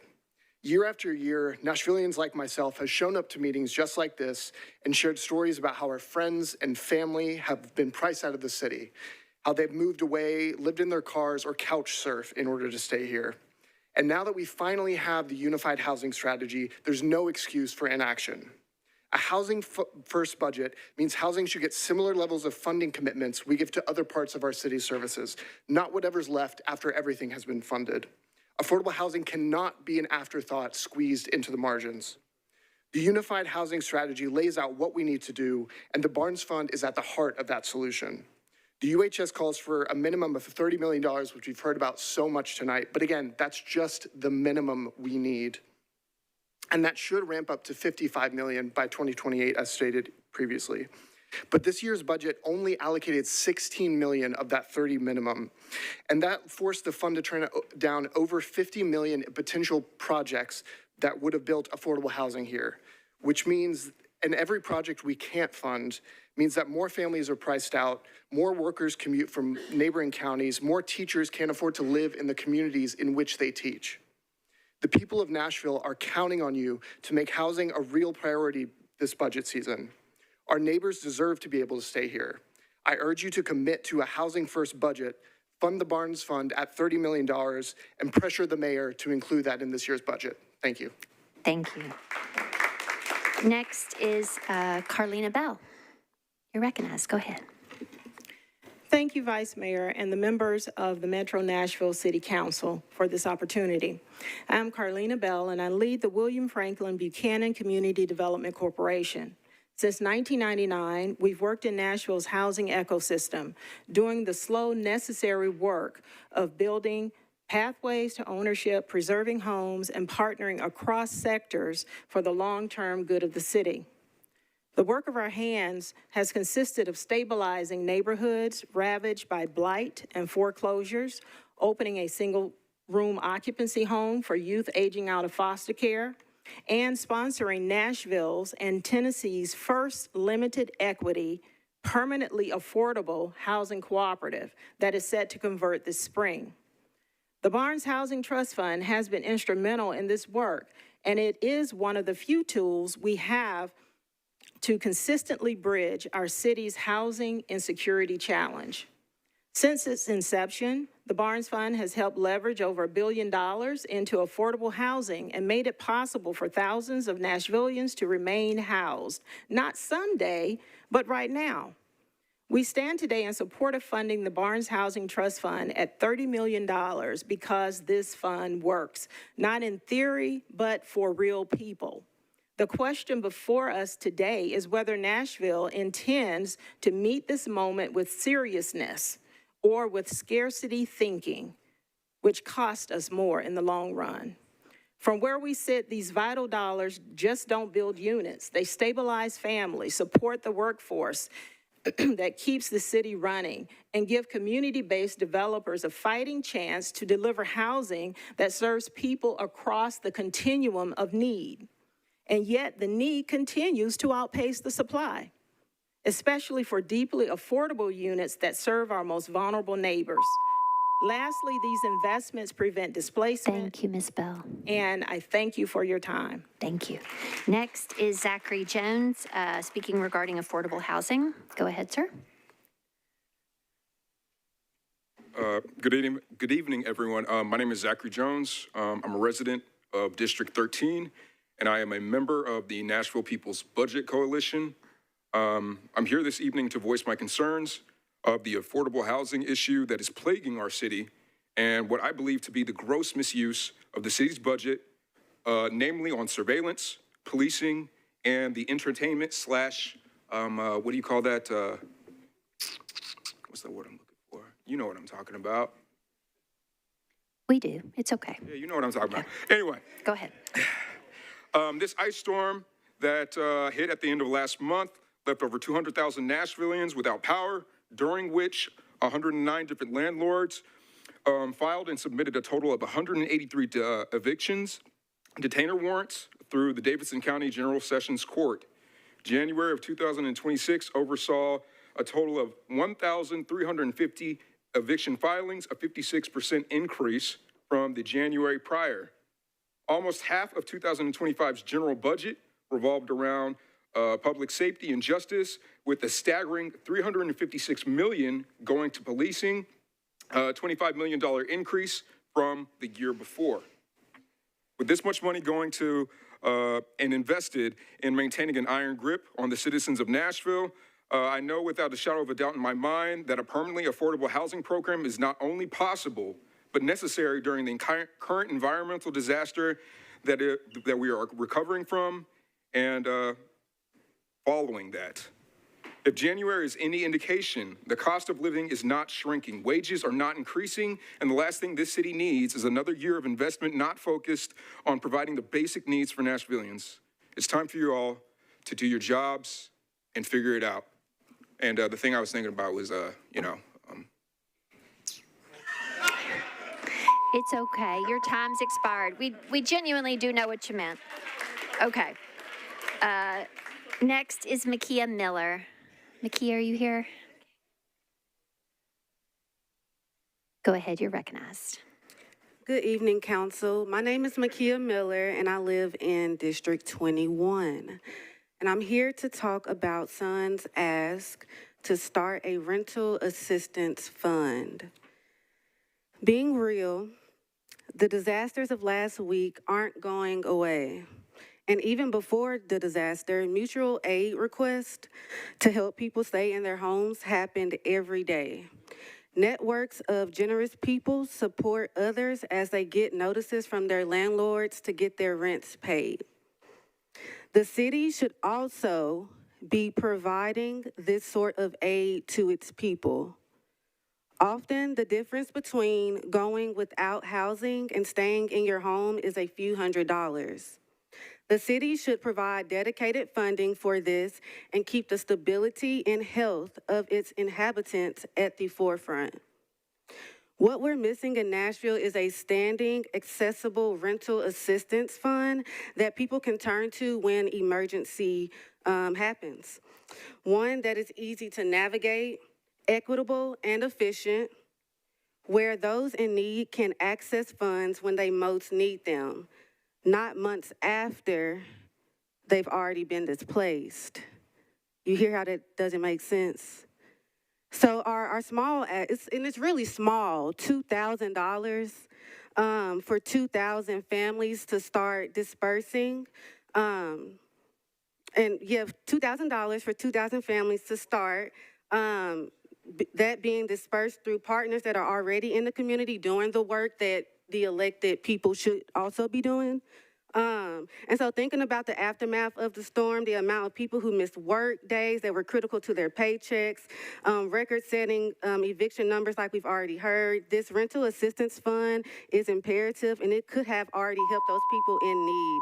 This fund would not solve everything, but it would give the city the ability to respond before a temporary crisis like the ice storm becomes permanent displacement. Thank you. Thank you.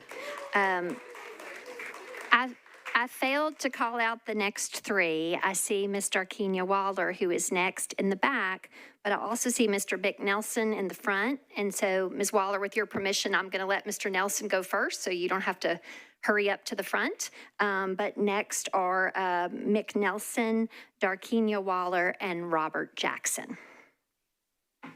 Go ahead, sir. Hey, Mick Nelson, longtime resident of District 6. So right now in Nashville, we have about 20,000 units that rent for less than $1,000 a month, which is kind of a lot. But we have about 50,000 households in Nashville that can't afford to pay more than $1,000 a month. And so I think what we're hearing tonight is this is just an unacceptable status quo that we need to do something about. And I actually applaud this council's commitment to the housing and zoning bills that you've passed to help make more affordable housing and housing in general happen. And that's what we desperately need. But it's essential to continue that work by funding affordable housing in Nashville. And we know that the most proven tool for that is the Barnes Fund for affordable housing. And, you know, I almost want to do a call out here. Like, we know that the Unified Housing Strategy you asked for $30 million, at least $30 million, and we need to do that. And we've heard the strong talking points from people all over this city, from the highest public officials to everybody else, that we need to invest in affordable housing. And I strongly agree with that sentiment.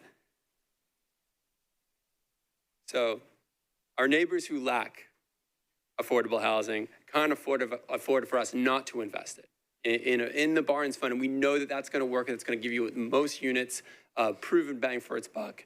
So really support that, as well as all of these other potential tools. This is not a one-size-fits-all solution. We need as much of it as we can, but we just need a lot of it. And thank you for your support and your commitment thus far, and look forward to the votes later this year. Thank you so much. Thank you.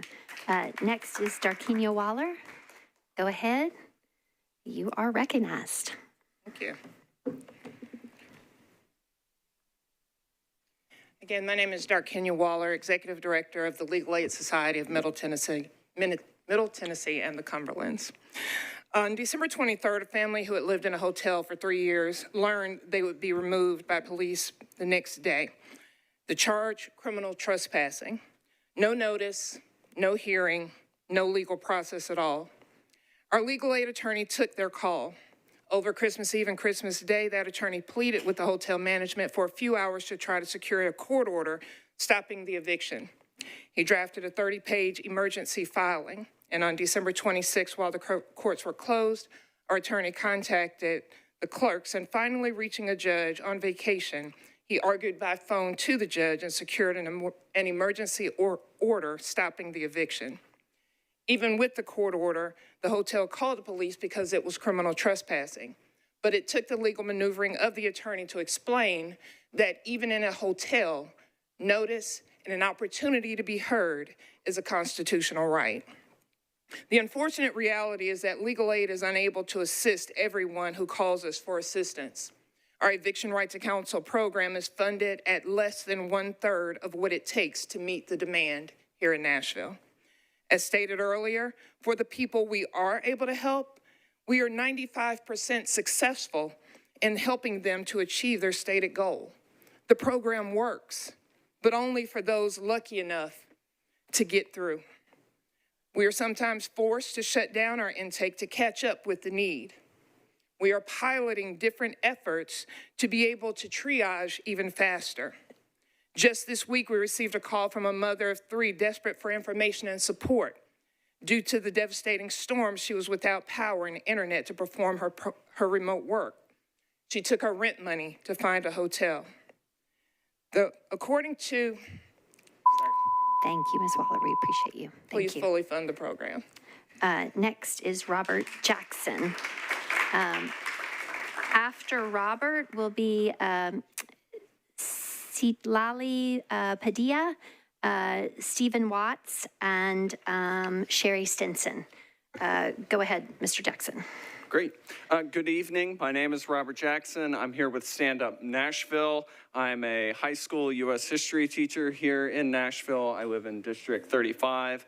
As a history teacher, I'll tell you, I watch people forget things all the time, things that they just might have learned about or things that they just might have lived through. And it breaks my heart when I do, but you expect it. But I got to tell you, what I don't expect is in the summer for you to forget. And I think the city expects for you not to forget. Forget what it was like to be evicted this week. And tonight, I want to talk about homelessness for our kids.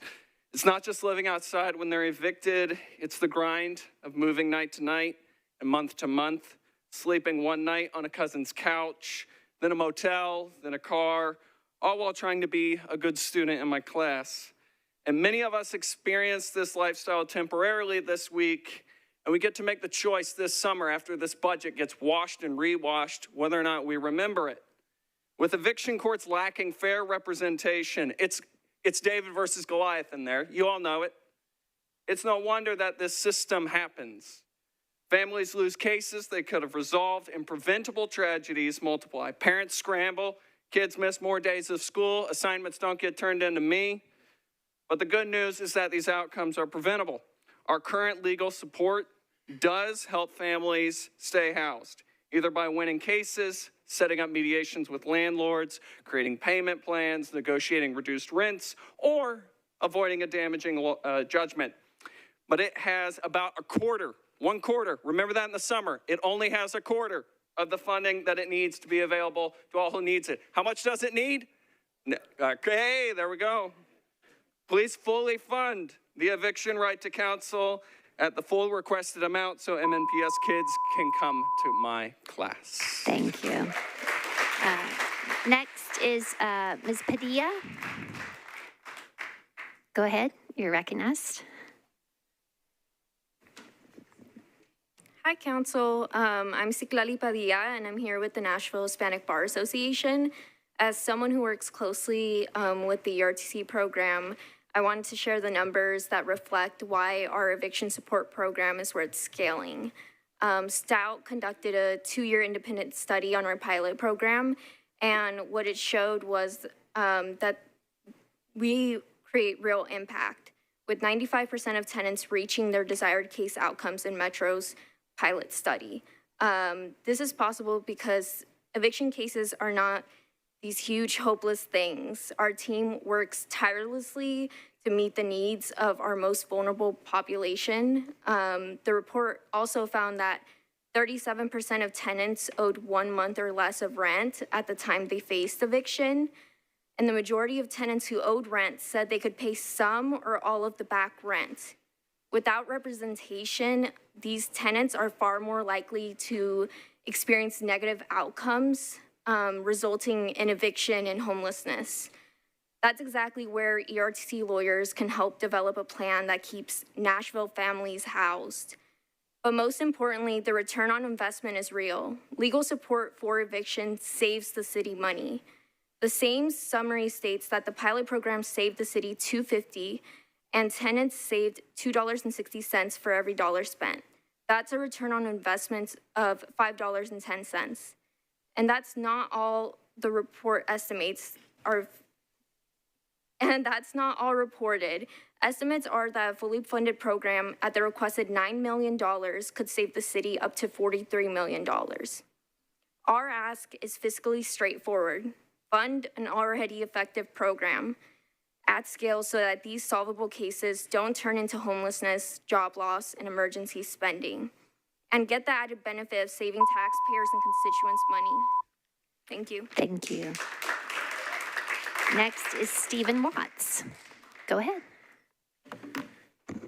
Stephen Watts, District 10, representing the Southeast Center for Cooperative Development. Last year, a coalition I was part of secured $100,000 for a social housing study.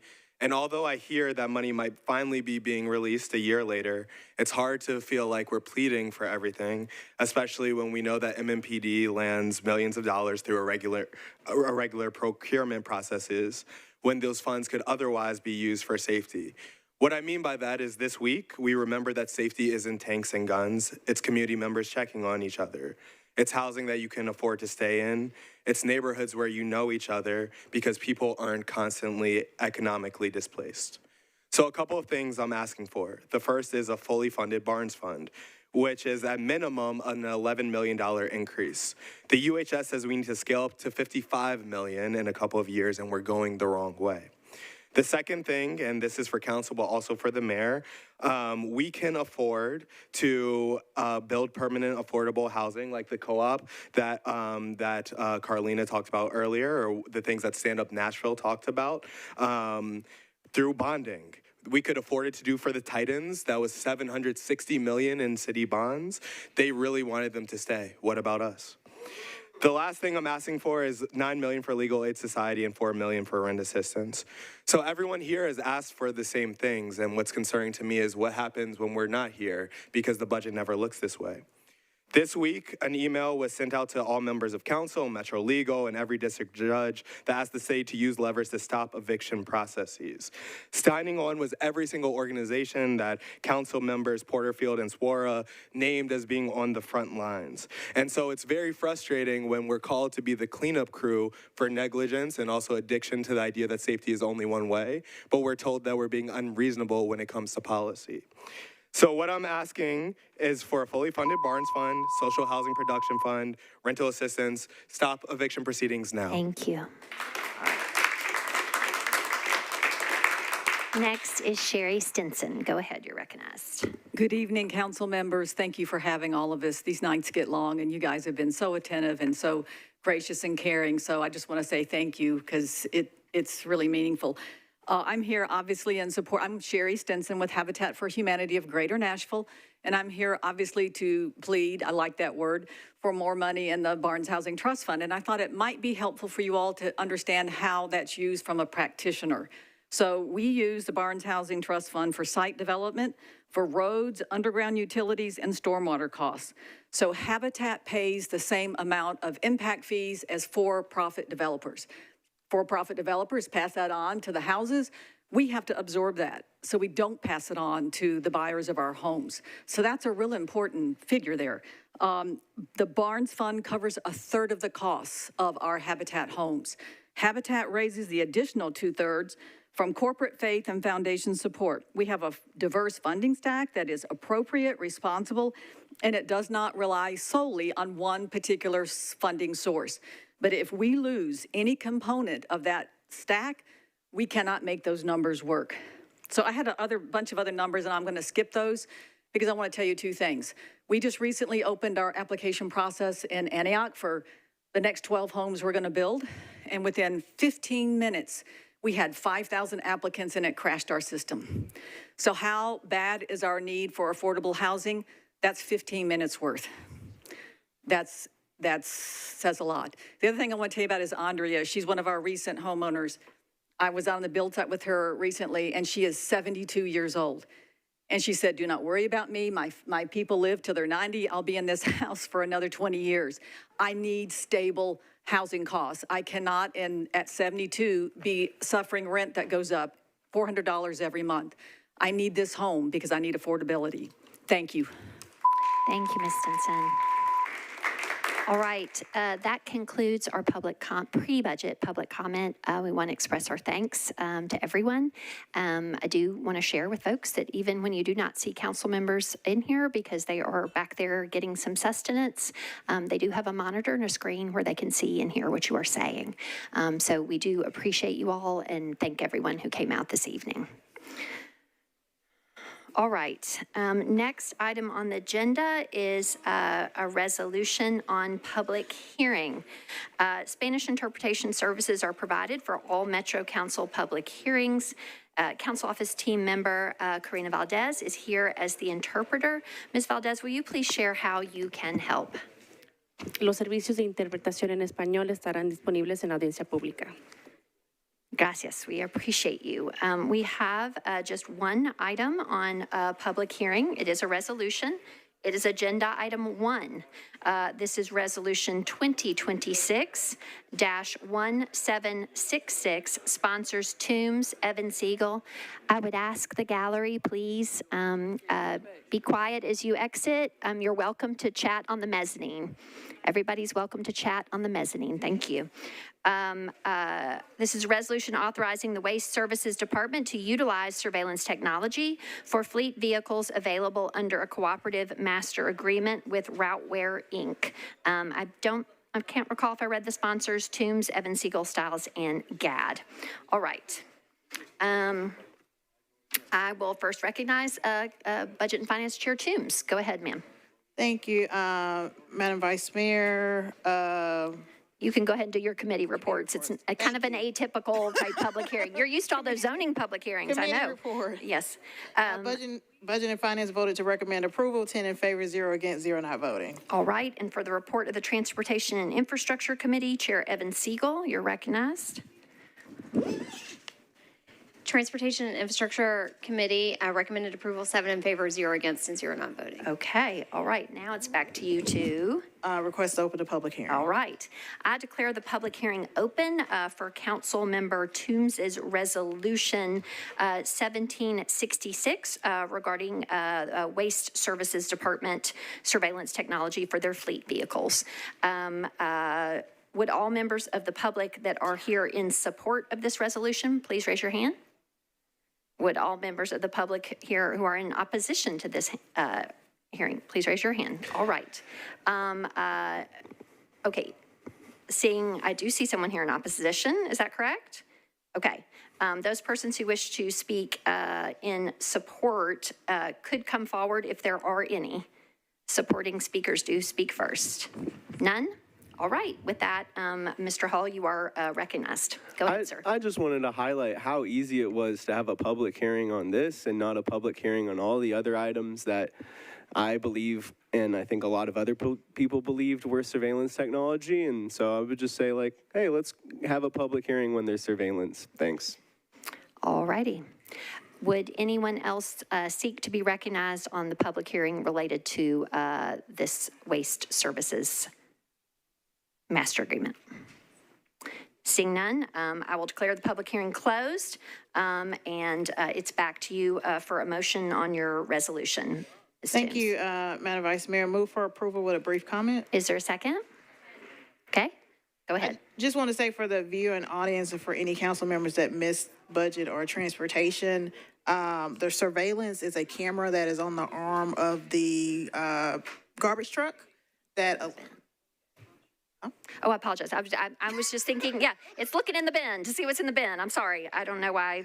Please continue. So sorry. There's a camera on the arm of the truck, and it helps them track, like if someone says that their stop was missed, they can actually look on the camera and see if the truck actually went to that stop, and it also lets them see if the stuff that's in the bin is contaminated.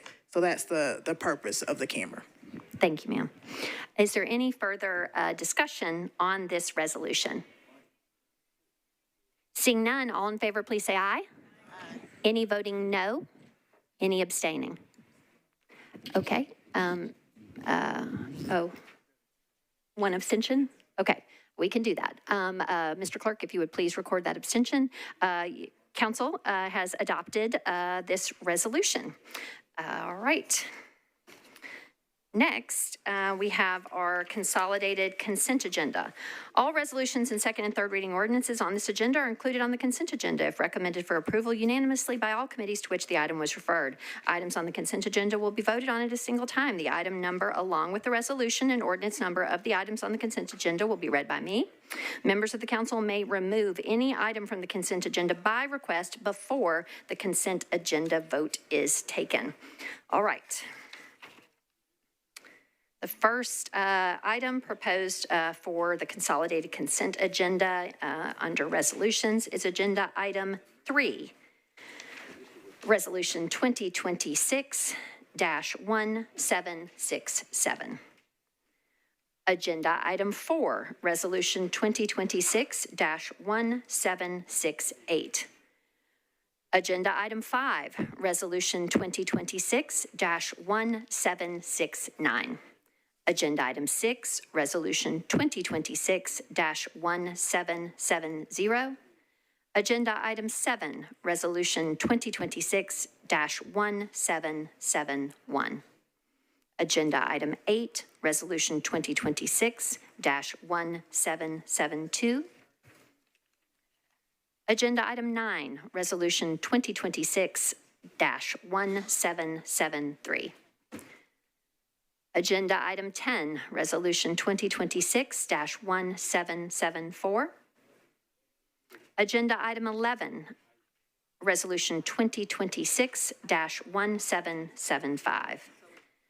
Agenda item 13, resolution 2026-1777. Agenda item 14, resolution 2026-1778. Agenda item 15, resolution 2026-1779. Agenda item 16, resolution 2026-1780. Agenda item 17, resolution 2026-1781. Agenda item 18, resolution 2026-1782. Agenda item 21, resolution 2026-1785. Agenda item 22, resolution 2026-1786. Next, bills on second reading proposed for the consolidated consent agenda. Our agenda item 57, ordinance BL 2025-1188. Agenda item 58, ordinance BL 2025-1192.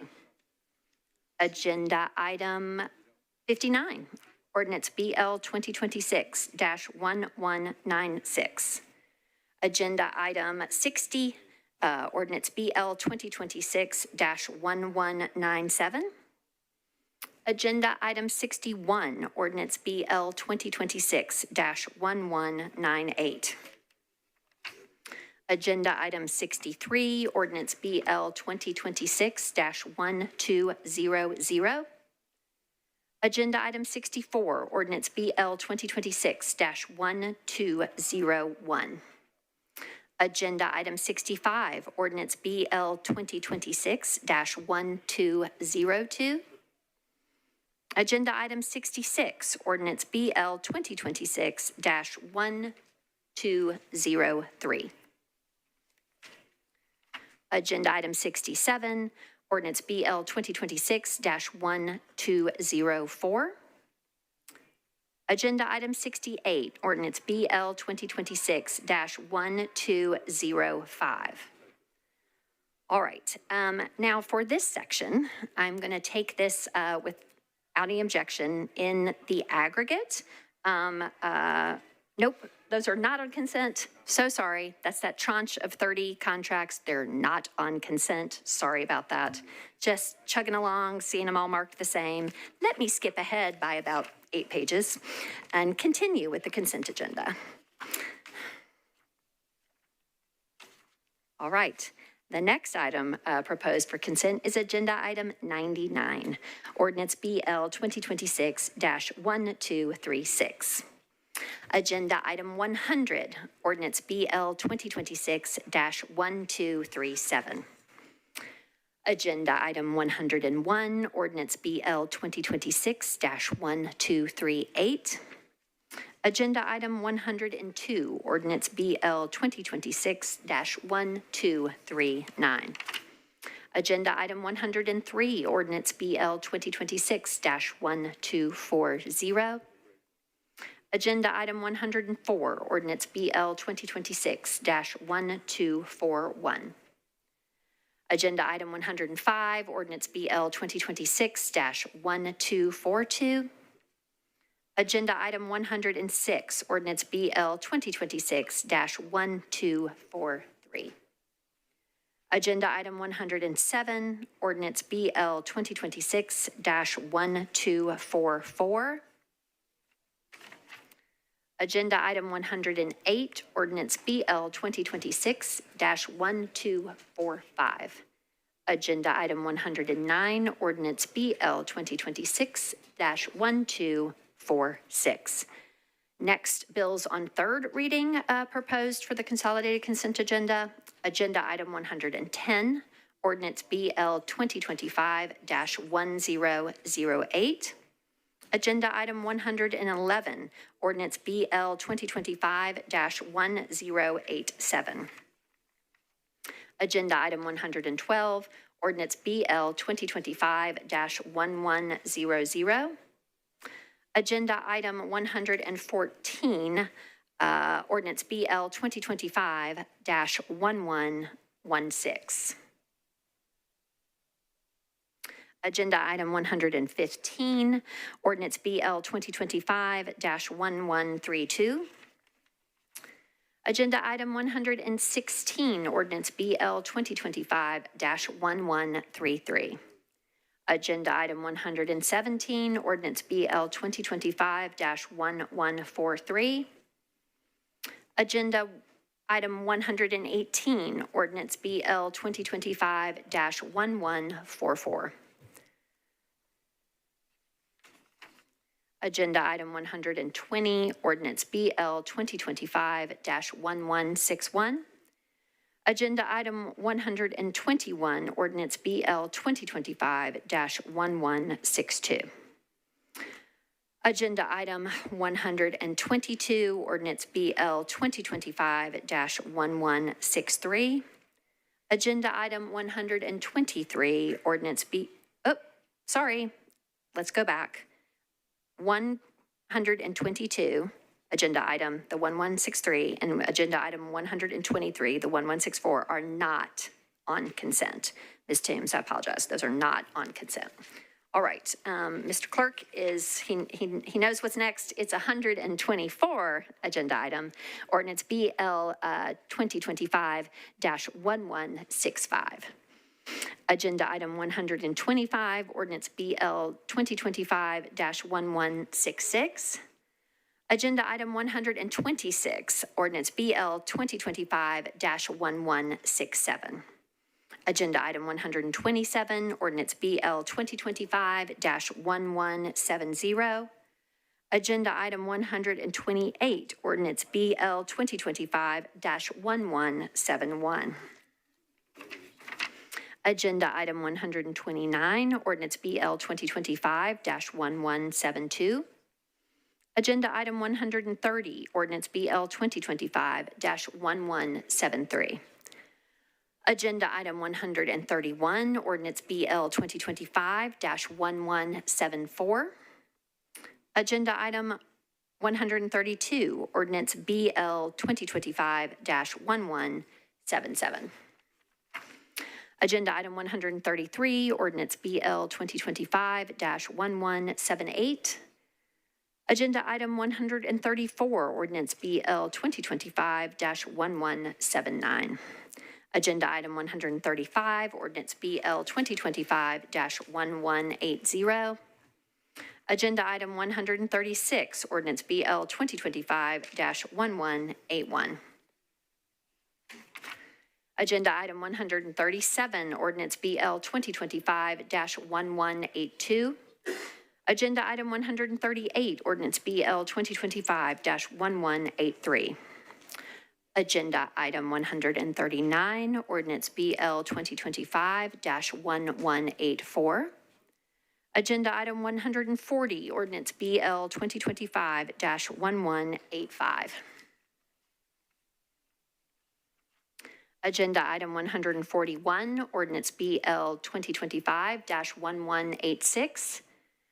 Agenda item 142, ordinance BL 2025-1187. Agenda item 144, ordinance BL 2025-1190.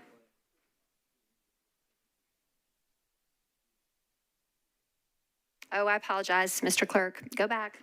Put my elbow on 1189. Agenda item 143 is ordinance BL 2025-1189.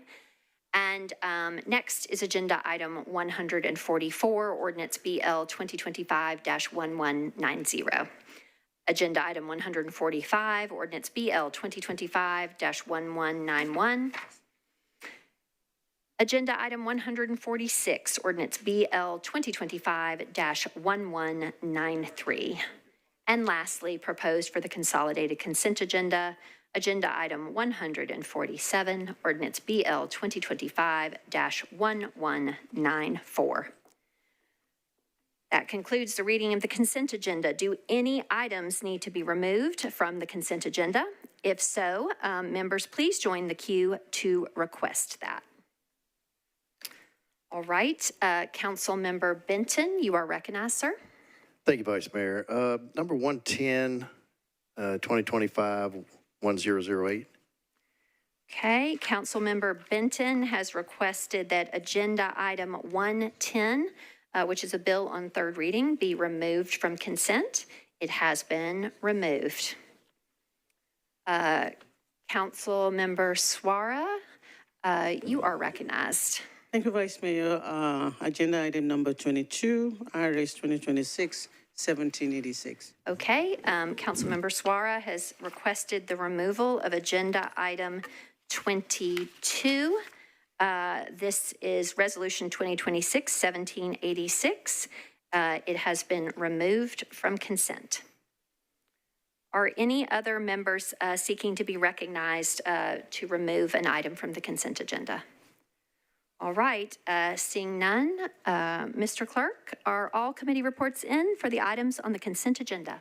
Yes, all committee reports are in. Thank you, Mr. Clerk. Members, is there a motion for approval of the consent agenda? Properly moved and seconded. All in favor say aye. Council has passed all items on the consent agenda. All right, now we will go back to resolutions that were not on consent. First among those is agenda item 2, resolution 2025-1712, sponsors Porterfield, Toombs, Vaux, Suara, Parker, Welsh, Bradford, Ewing, Cap, and Gadd.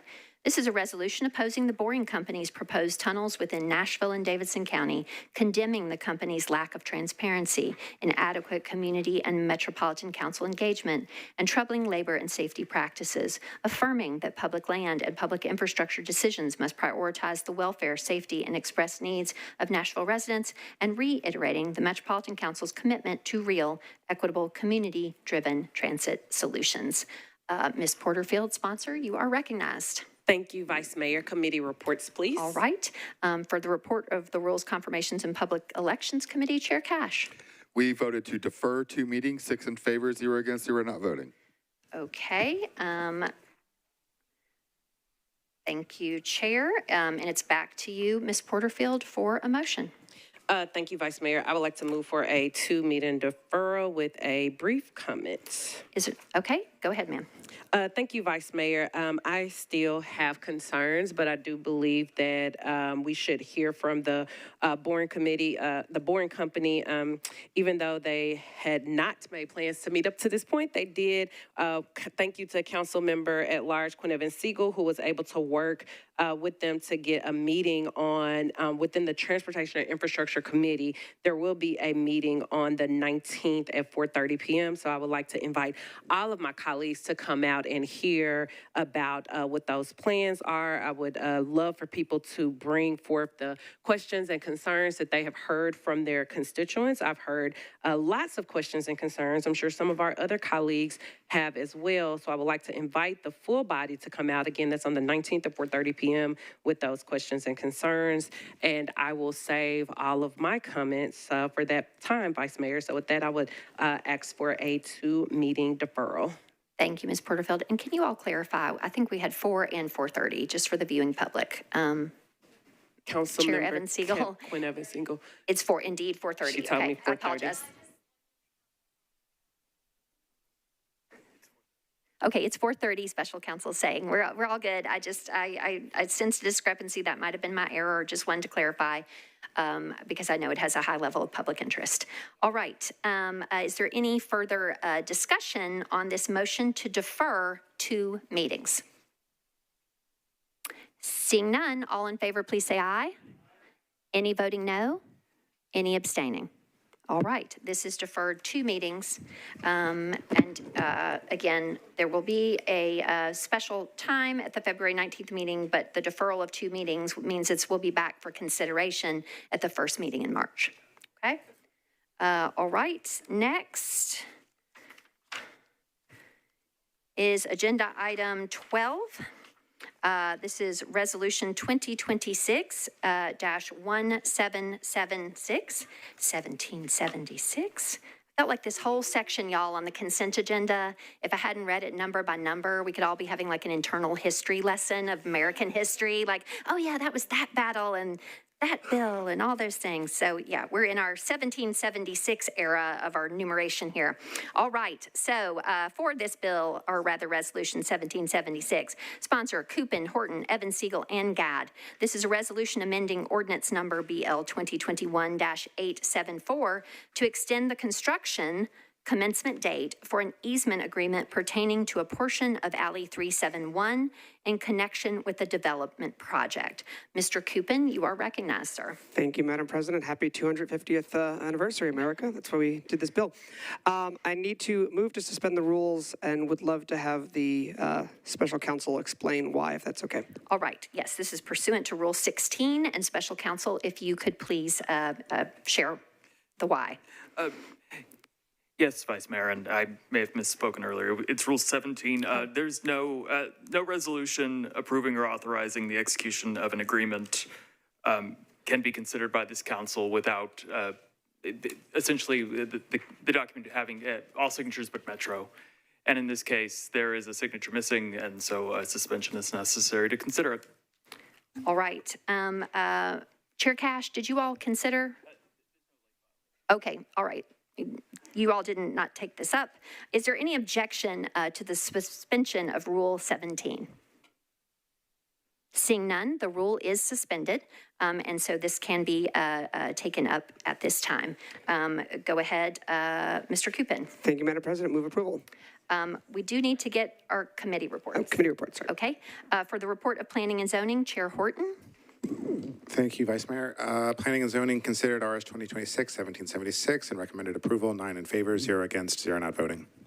All right. And for the report of the Transportation and Infrastructure Committee, Chair Evans Siegel. On 1776, we're going to have fun with this, right? The Transportation and Infrastructure Committee voted in favor of this, 7 in favor, 0 against, and 0 not voting. Okay. All right. Now it's back to you, Mr. Coupin, for a motion. Thank you, Madam President. Move approval, please. All right. And I heard a second earlier. Yep. All right. It's properly moved and seconded. Is there any discussion on this or anything that you need to share, Mr. Coupin? All right. Seeing no one in the queue for purposes of discussion, all those in favor, please say aye. Any voting no? Any abstaining? All right. You have adopted this resolution. Next is Agenda Item 19, Resolution 2026-1783, sponsors Stiles and Eastlick. This is a resolution requesting the Metropolitan Civil Service Commission to update rules about the filing and resolution of employee grievances. Mrs. Stiles, you are recognized. Thank you very much, Vice Mayor. Committee reports, please. Yep, for the report of rules, confirmations, and public elections, Chair Cash. Okay, we did three things, and I want to be clear about that. So we first voted to approve 6 in favor, 0 against, 0 not voting on a consent. Then there was a motion to reconsider, and we voted 8 in favor, 0 against, 0 not voting to reconsider. And then we voted to defer one meeting, 8 to 0 to 0. All right, at which juncture, Ms. Stiles, that means it is a deferral by rule, okay? Correct, yes. All right, no discussion or comment at this time. All right, next is Agenda Item 20, Resolution 2026-1784. This is a resolution recognizing the Metropolitan Government employees for their extraordinary efforts during inclement weather in January of 2026. Sponsors so far are Allen, Welsh, Porterfield, Coopin, Cash, Hill, Spain, Rutherford, Toombs, Parker, Evans, Benton, Nash, Stiles, Wiener, Hancock, Harrell, Benedict, Swara, Bradford, and Vo. That said, I do know we all appreciate these folks, and I would imagine that your motion might include Rule 12.3, Ms. Allen. Hint, hint. Go ahead. Hint, hint. Thank you, Madam Vice Mayor. I would first like committee reports, please. Yes. For the report of rules, confirmations, and public elections, Chair Cash. Thank you. We voted 8 in favor, 0 against, 0 not voting to approve. All right, and the substitute, sir? I assume. I'm sorry, Yep. same numbers. We Got voted it. 8 in favor, 0, 0. Substitute. Understood. Back to you, Ms. Allen, for a motion on your bill, first to get it before us, please. Okay, thank you. I'd like to move the bill just to get it on the floor. Yep. Is there a second? Okay. Now you can make a motion And to now substitute. I would like to move the substitute with a brief explanation. So the bill itself is an expression of our appreciation of all the amazing employees who have worked and are still working so hard to help lessen the impact of this incredible ice storm that we've all lived about and we've heard so much about throughout this meeting. People have been working around the clock in very difficult conditions, and we are grateful to all the many departments, all the many employees that went above and beyond the call of duty. We know it was not perfect. We will have discussions about that later, but and learn from the experience. But I think the effort was Herculean and is worthy of the appreciation of all the council. And with that, I would, if I could, Let's get it substituted, and then you can renew your motion to approve as substituted with Rule 12.3 apply. That's what I would like to do. Yes. Okay. The substitute itself actually increases the numbers. I began writing this when the storm was coming and told our director that I would be increasing the numbers. So as the number of polls went up and the number of linemen went up, I had to increase it, and it's still not truly accurate of the number of people who went out there. So with that, I would move the substitute to recognize or come close to it, the effort that was put out there. All right. Is there any discussion on the substitute, the motion to substitute? Seeing none, all in favor of the motion to substitute, please say aye. Any voting no or abstaining? All right. Now you can renew your motion. Now I would like to move the bill as the resolution as substituted with Rule 12.3 so that all voting in the affirmative could be added, and to ask that we make a copy of this for every department that I mentioned or should have mentioned to show our appreciation. All right. That is a proper motion. That is a lot of departments, but we appreciate them all, and we will do that. All right. Is there any further discussion at this time? Seeing none, this is a motion to approve as substituted with Rule 12.3 applied, such that everyone voting in the affirmative will be listed as a co-sponsor. All in favor, please say aye. Any voting no or abstaining? Good. Okay. This resolution has passed as substituted. All right. Next is Agenda Item 22, Resolution 2026-1786. This is a resolution, this is a resolution recognizing January 2026 as Muslim American Heritage Month in Nashville and Davidson County. The present sponsors are Swara, Vo, Coopin, Nash, Porterfield, Kimbrough, Allen, Welsh, Toombs, Sepulveda, Harrell, Lee, Benedict, Gamble, Ewing, and Wiener. Ms. Suara, sponsor, you are recognized. Thank you, Vice Mayor. Committee reports, please. For the report of rules, confirmations, and public elections, Chair Cash. We voted to approve, 6 in favor, 0 against, 0 not voting. All right. Thank you so much, sir. Back to you, Ms. Suara. I'd like to move for approval with a brief comment. All right. Is there a second? All right. Go ahead, ma'am. All right, thank you, Vice Mayor. First, I want to thank all the co-sponsors. I really appreciate everyone that signed on already. And for those that missed signing on, please, if you're interested in signing on, go ahead and let the clerk know. I'm not going to invoke 12.3, but I do think that there might be others that missed the opportunity, and if they do want to, I want to be able to say that. I've been on council for 6 years. This is my first time doing the Muslim American Heritage Month. But I brought it this time for 3 main reasons. Part of it is part of the rhetoric that is going on nationally about Muslims. And we've done a lot of work calling out a lot of hate here, and I appreciate that for my colleagues.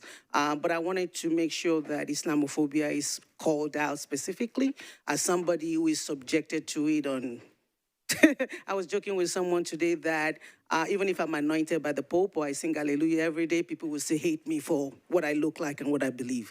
And it shouldn't be like that. And so no matter, what we believe, this country allows us to have a faith or no faith at all.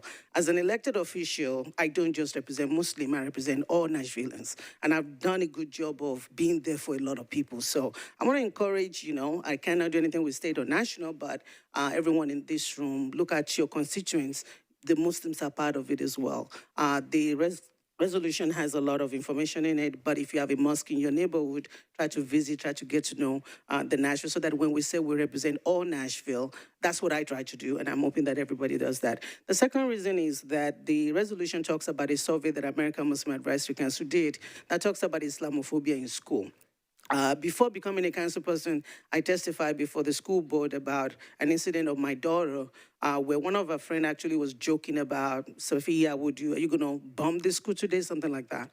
And what we're seeing is not just kids, it's also adults. Unfortunately, a lot of Islamophobic incidents goes unreported. Parents don't want to make any problem. They don't want to, people don't say a lot of things. So this study is very important. I'm hoping that people will take a look at it. It's not on MMPS. MMPS is a good partner, but this is about schools throughout the state of Tennessee. And when we have this rhetoric, when we have this anti or de-othering of others, our children do suffer a lot from it. So I wanted to point that out. And then the last reason why I pulled this out also is because being Black History Month, it's not lost on me that when we talk about Muslims in America, a lot of people talk about the immigrants. We talk about the immigrant mosque. Almost everybody here knows 12 South. But do people know that there's Masjid al-Islam in Councilmember Toombs district where we have African Americans that have been part of the fabric of this city for a long time before the courts even came to town.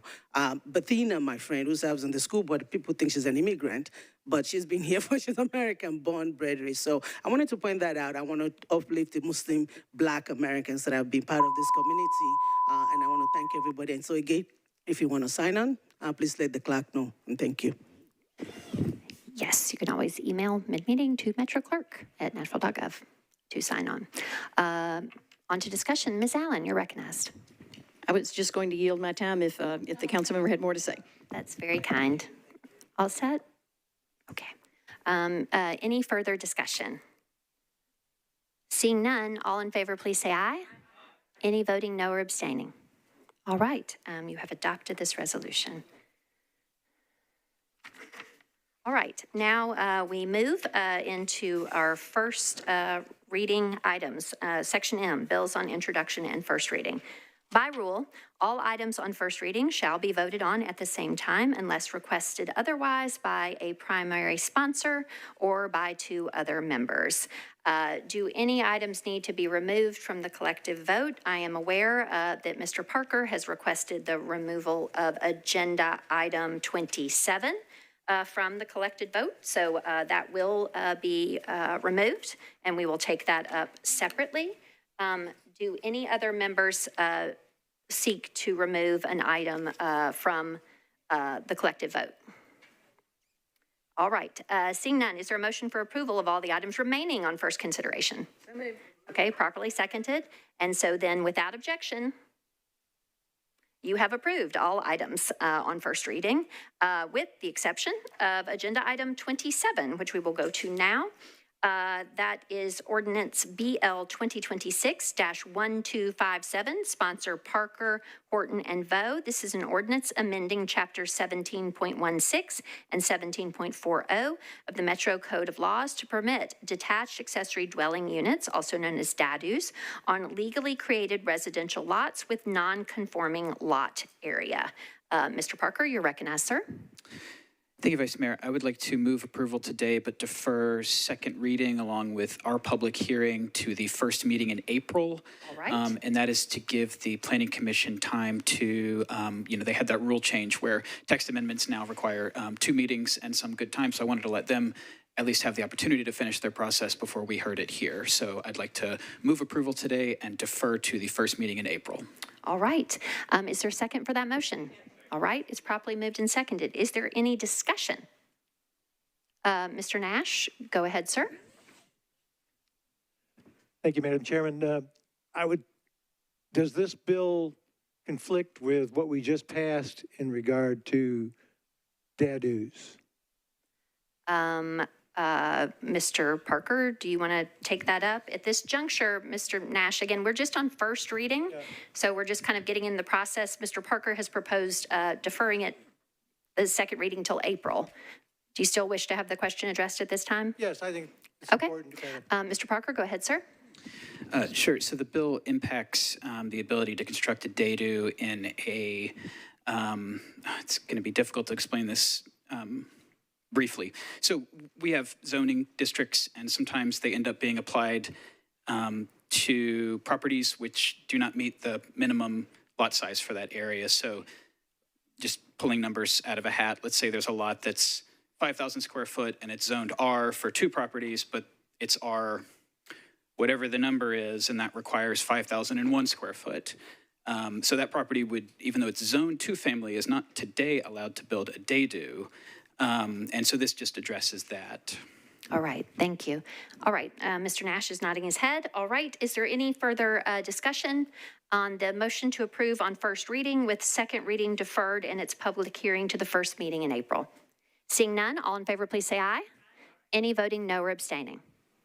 All right, this has passed its first reading and will be taken up for public hearing at our first meeting in April. All right, now we are on to bills on second reading that were not on consent. That is section N of our agenda, and the first among them is 62. Agenda item 62, ordinance BL 2026-1199, sponsors Toombs, Huffman, Welsh, and Benton.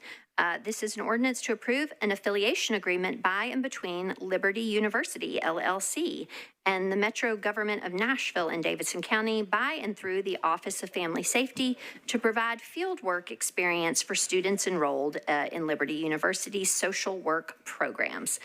Ms. Toombs, you're recognized. Thank you, Madam Vice Mayor. Committee reports. Budget and Finance voted to recommend approval, 7 in favor, 0 against, 2 not voting. Okay, 2 abstentions. Chair Huffman, for the report of the Public Health and Safety Committee, you're recognized, sir. Thank you, Vice Mayor. The Public Health and Safety Committee voted approval, 8 in favor, 0 against, 0 not voting. Okay, all right, it's back to you, Ms. Toombs, for a motion on your bill. Move for approval. All right, properly moved and seconded. We are on to discussion. Is there any discussion on this bill? All right, okay, this is a bill on second reading. All in favor, seeing no further discussion, all in favor, please say aye. Any voting no? Okay. That's a whole lot of no's, so let's just put it on the board if we can. Is that, well, we're on second reading, Mr. Wilson? Okay, so on second reading for a bill that has 3 readings, we need what at this juncture? Just a simple majority? Okay, guys, let's roll it back so we can keep moving. We had the ayes. Again, please, I need the noes, and I need those to be steady hands. Okay. All right, we actually are going to have to put it on the board because I don't think that may not actually be a majority for passage on second. Mr. Clerk, would you please load the vote? I think it looked like a lot to start. Might have failed, but.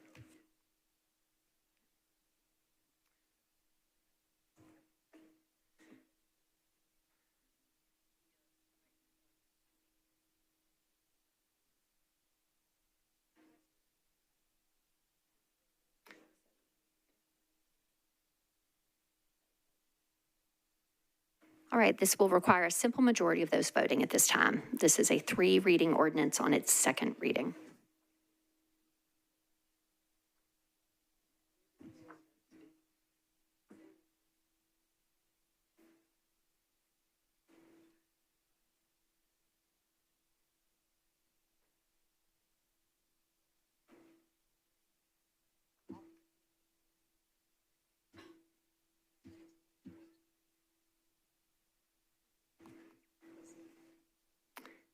Has everyone voted? Who are they, Mr. Clerk? Let me know. They're slowing down the meeting. Everyone's in. All right. Little potential shame there. Y'all are like, whoop. Mr. Clerk, please show the vote. All right. This motion has failed. So this bill has not passed its second reading. There were 12 votes in favor, there were 18 against, and there were 5 abstentions. So this bill does not advance. Okay? All right.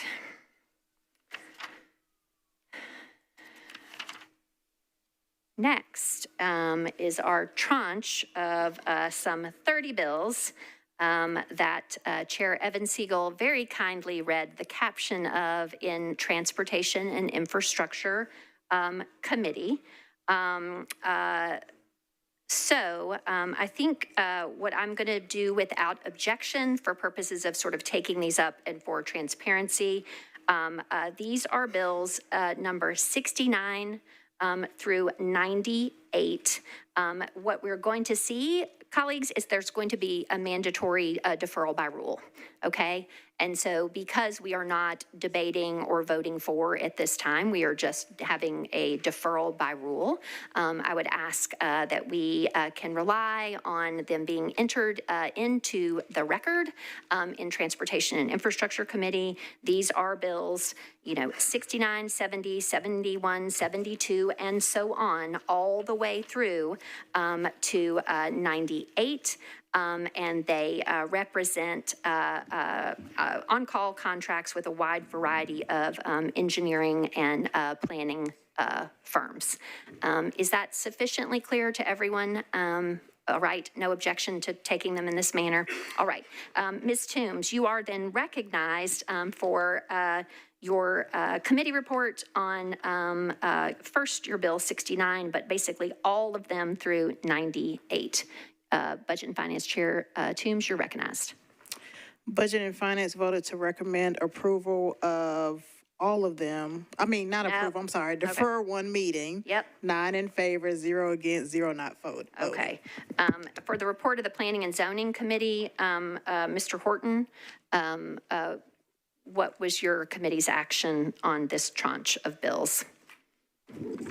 Thank you, Vice Mayor. Planning and Zoning considered each of these bills and for each one recommended approval, 9 in favor, 0 against, 0 not voting. Okay. And for the report of the Transportation and Infrastructure Committee, Ms. Evan Siegel, go ahead. The Transportation and Infrastructure Committee voted on each of these bills to defer one meeting, 7 in favor of a deferral, 0 opposed, and 0 not voting. All right. And so with that, Chair Toombs, this is a mandatory deferral by rule of one meeting for all bills enumerated in sequence between 69 and 98. Okay? All right. That is going to save a good bit of time. And so now we're skipping ahead of those and we're on to bills on third reading. All right. All right. Okay. Next is agenda item 110. This is ordinance BL 2025-1008. Sponsors Allen, Rutherford, Coupin, Nash, Gamble, Evans, Siegel, Swara, Bradford, Porterfield, Huffman, Gadd, Vo, Ewing, Welsh, Benedict, Lee, and Toombs. This is an ordinance establishing a voluntary attainable housing incentive program for Metro Nashville and Davidson County for the purpose of authorizing certain incentives to be provided to property owners who seek to build multifamily attainable housing. Sponsor Allen, you are recognized. Thank you, Madam Chair. I don't believe I need committee reports, do I? No, they're Excellent. already, oh, they're already in. Okay, Excellent. yes, ma'am. Then I would like to move approval with a brief explanation. Is there a second? All right, go ahead. Thank you. With thanks to all my many co-sponsors on this. This is a bill that addresses a need that we've heard about over and over again tonight, housing affordability in Nashville. This was enabled by state legislation. After many years of waiting to be able to do something like this, this is a new tool in our toolbox that will allow some incentives to developers who are willing to set aside a certain percentage of their properties in multifamily housing to be income restricted for people earning somewhere between 80 and 100% of the area median income. This is something we tried to do many years ago, and the state was not ready for it, and now it is a need across the entire state. And so this was passed recently, 2 years ago at the state level, and I'm excited that we're finally able to do this at the local level. I appreciate the work of the Metro Planning Department to come up with this program as required by state law. This only applies in the RL district, and that won't be ready to go until April, so this will be something that we can learn from and make adjustments to as needed. But it clearly addresses the need that we have heard from many, many people, and I would ask for everyone's support on this. Thank you. All right, thank you so much. We're moving on to discussion. Mr. Benton, you're recognized, sir. Thank you, Vice Mayor. I just wanted to speak basically because I want my colleagues to understand why this evil guy back in the back corner is voting against this. I care about housing that's affordable too. I really do. I've got kids, grandkids, and it's easy to see that housing is not as affordable as it has been. In fact, I see a shrinking middle class that's destroying us. And that's exactly why I'm voting against this. I feel like our subsidizing attainable housing, our tax credits are slowly putting the middle class on government subsidy. I feel like that it contributes to eroding the middle class and its ability to support itself. I'm not ready to capitulate. I'm not ready to give up or stop fighting regarding demanding a respectable paycheck to not only supporting the missing middle housing, but the missing middle paycheck as a whole.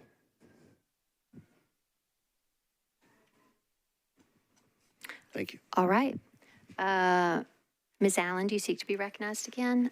Go ahead, ma'am. Thank you, and I appreciate the explanation. It is helpful to understand what people are processing as they're making decisions about this. I will say we do have other programs that are subsidies or tax breaks.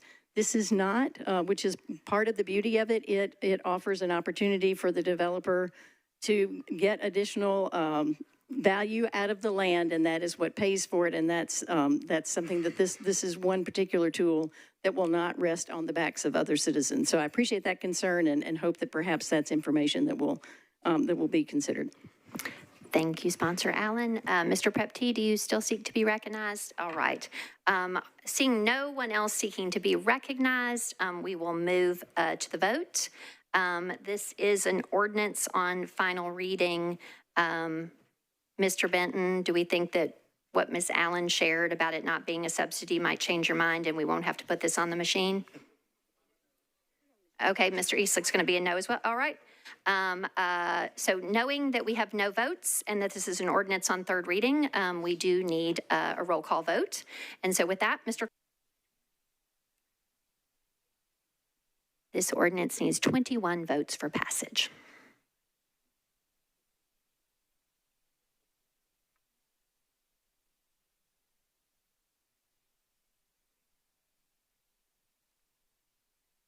All votes are in. Mr. Clerk, please show the vote.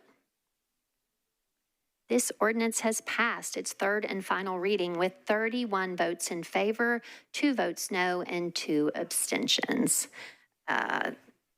Thank you, Ms. Allen. All right. Next is agenda item 113, ordinance BL 2025-1115, sponsors Vo, Welsh, and Benedict. This is an ordinance amending chapter 16.04 and 16.24 of the Metro Code of Laws to require a fence permit for permanent fences to be constructed within Nashville and Davidson County.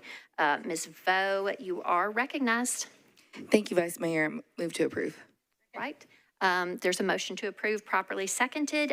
Is there any discussion? All right, seeing none, all in favor, please say aye. Any voting no?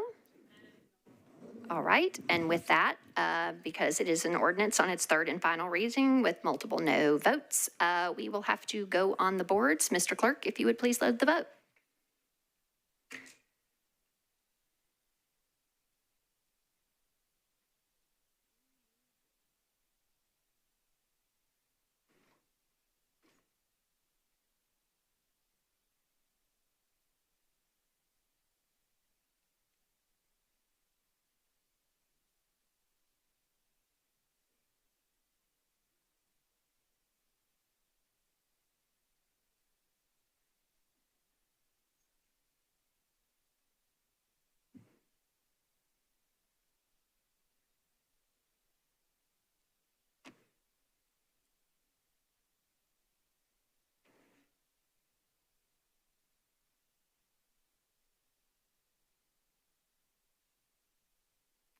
Mr. Clerk, are all votes in? Ms. Scad and Mr. Prepti, you're showing as voting? Do we need some assistance from ITS? They're on. Okay, we just had a bit of a lag there. Sorry to call y'all out. Thank you for voting. No worries. All votes are in. Mr. Clerk, please show the vote. All right, this ordinance has passed its third and final reading with 30 votes in favor, 5 against, and 0 abstentions. All right. Thank you, Ms. Vo. Next,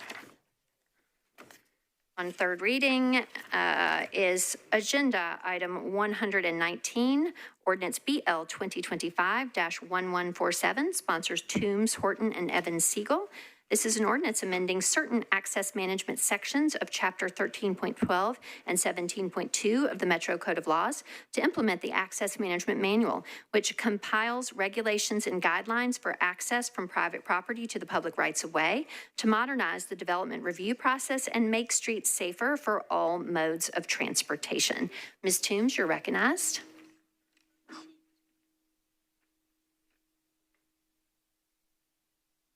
Although it kind of feels like Ms. Evans Siegel should have been the lead sponsor on this one. I'm not sure. There's some kind of fees in there that ties in budget. That's been a question asked multiple times. Right. All righty then. Thank you, Madam Vice Mayor. Committee reports. Budget and Finance voted to recommend approval as substituted, 9 in favor, 0 against, 0 not voting. Okay. Good to know.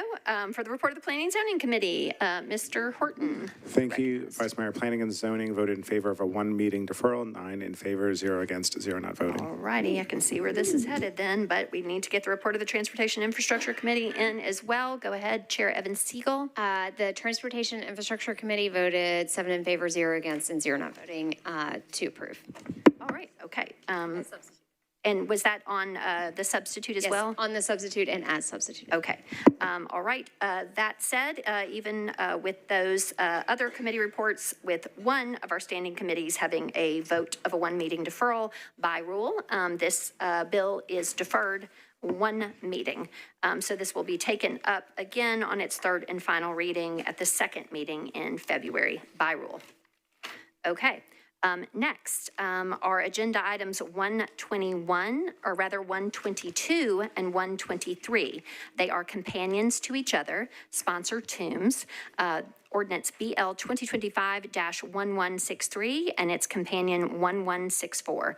1163 is an ordinance to amend Title 17, the Metro Code of Laws, the zoning ordinance of the Metro government by changing from R8 to SP zoning for properties located at 2130, 2132A, oh, it's this one, 2138A, 2138B, 2138C, 2140, and 2142 Buena Vista Pike, and 3005A, 3005B, 3007, and 3009 Cliff Drive at the southwest corner of Buena Vista Pike and Cliff Drive. This is 5.29 acres to permit a mixed-use development. Its companion 1164 is an ordinance that requires certain materials to be restricted in the construction of buildings at all those many addresses that I already mentioned and won't mention again. Ms. Toombs, you're recognized. Thank you, Madam Vice Mayor. Committee report. For the report of the Planning and Zoning Committee, Chair Horton. Thank you, Vice Mayor. P&Z considered each of these companion bills and voted in favor of deferring both bills by 2 meetings, 9 in favor, 0 against, 0 not voting. Okay. All right. So it's back to you, Ms. Toombs, for a motion. Move for a 2-meeting deferral.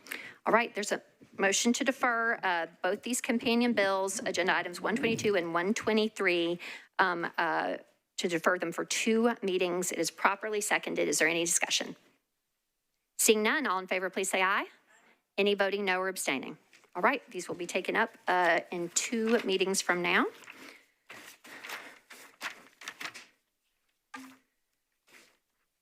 Is there a motion to adjourn? We're okay. Ms. Lee, is this a point of personal privilege? It is. Okay, go ahead, ma'am. I'm sorry you did the thing too fast. I apologize. To jump up. That's okay. I needed to share some information with everybody that you all may not know, and I think it's important for you all to know. So just in case you all did not know, this is the time of the Aquarian. Let the sun shine in, because it's Aquarius time. Thank you, madam.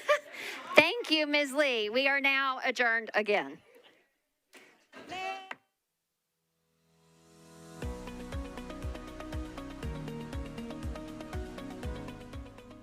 This has been a service of the Metro Nashville Network. If you would like to see this presentation again, or for more information on this and other programs, visit nashville.gov.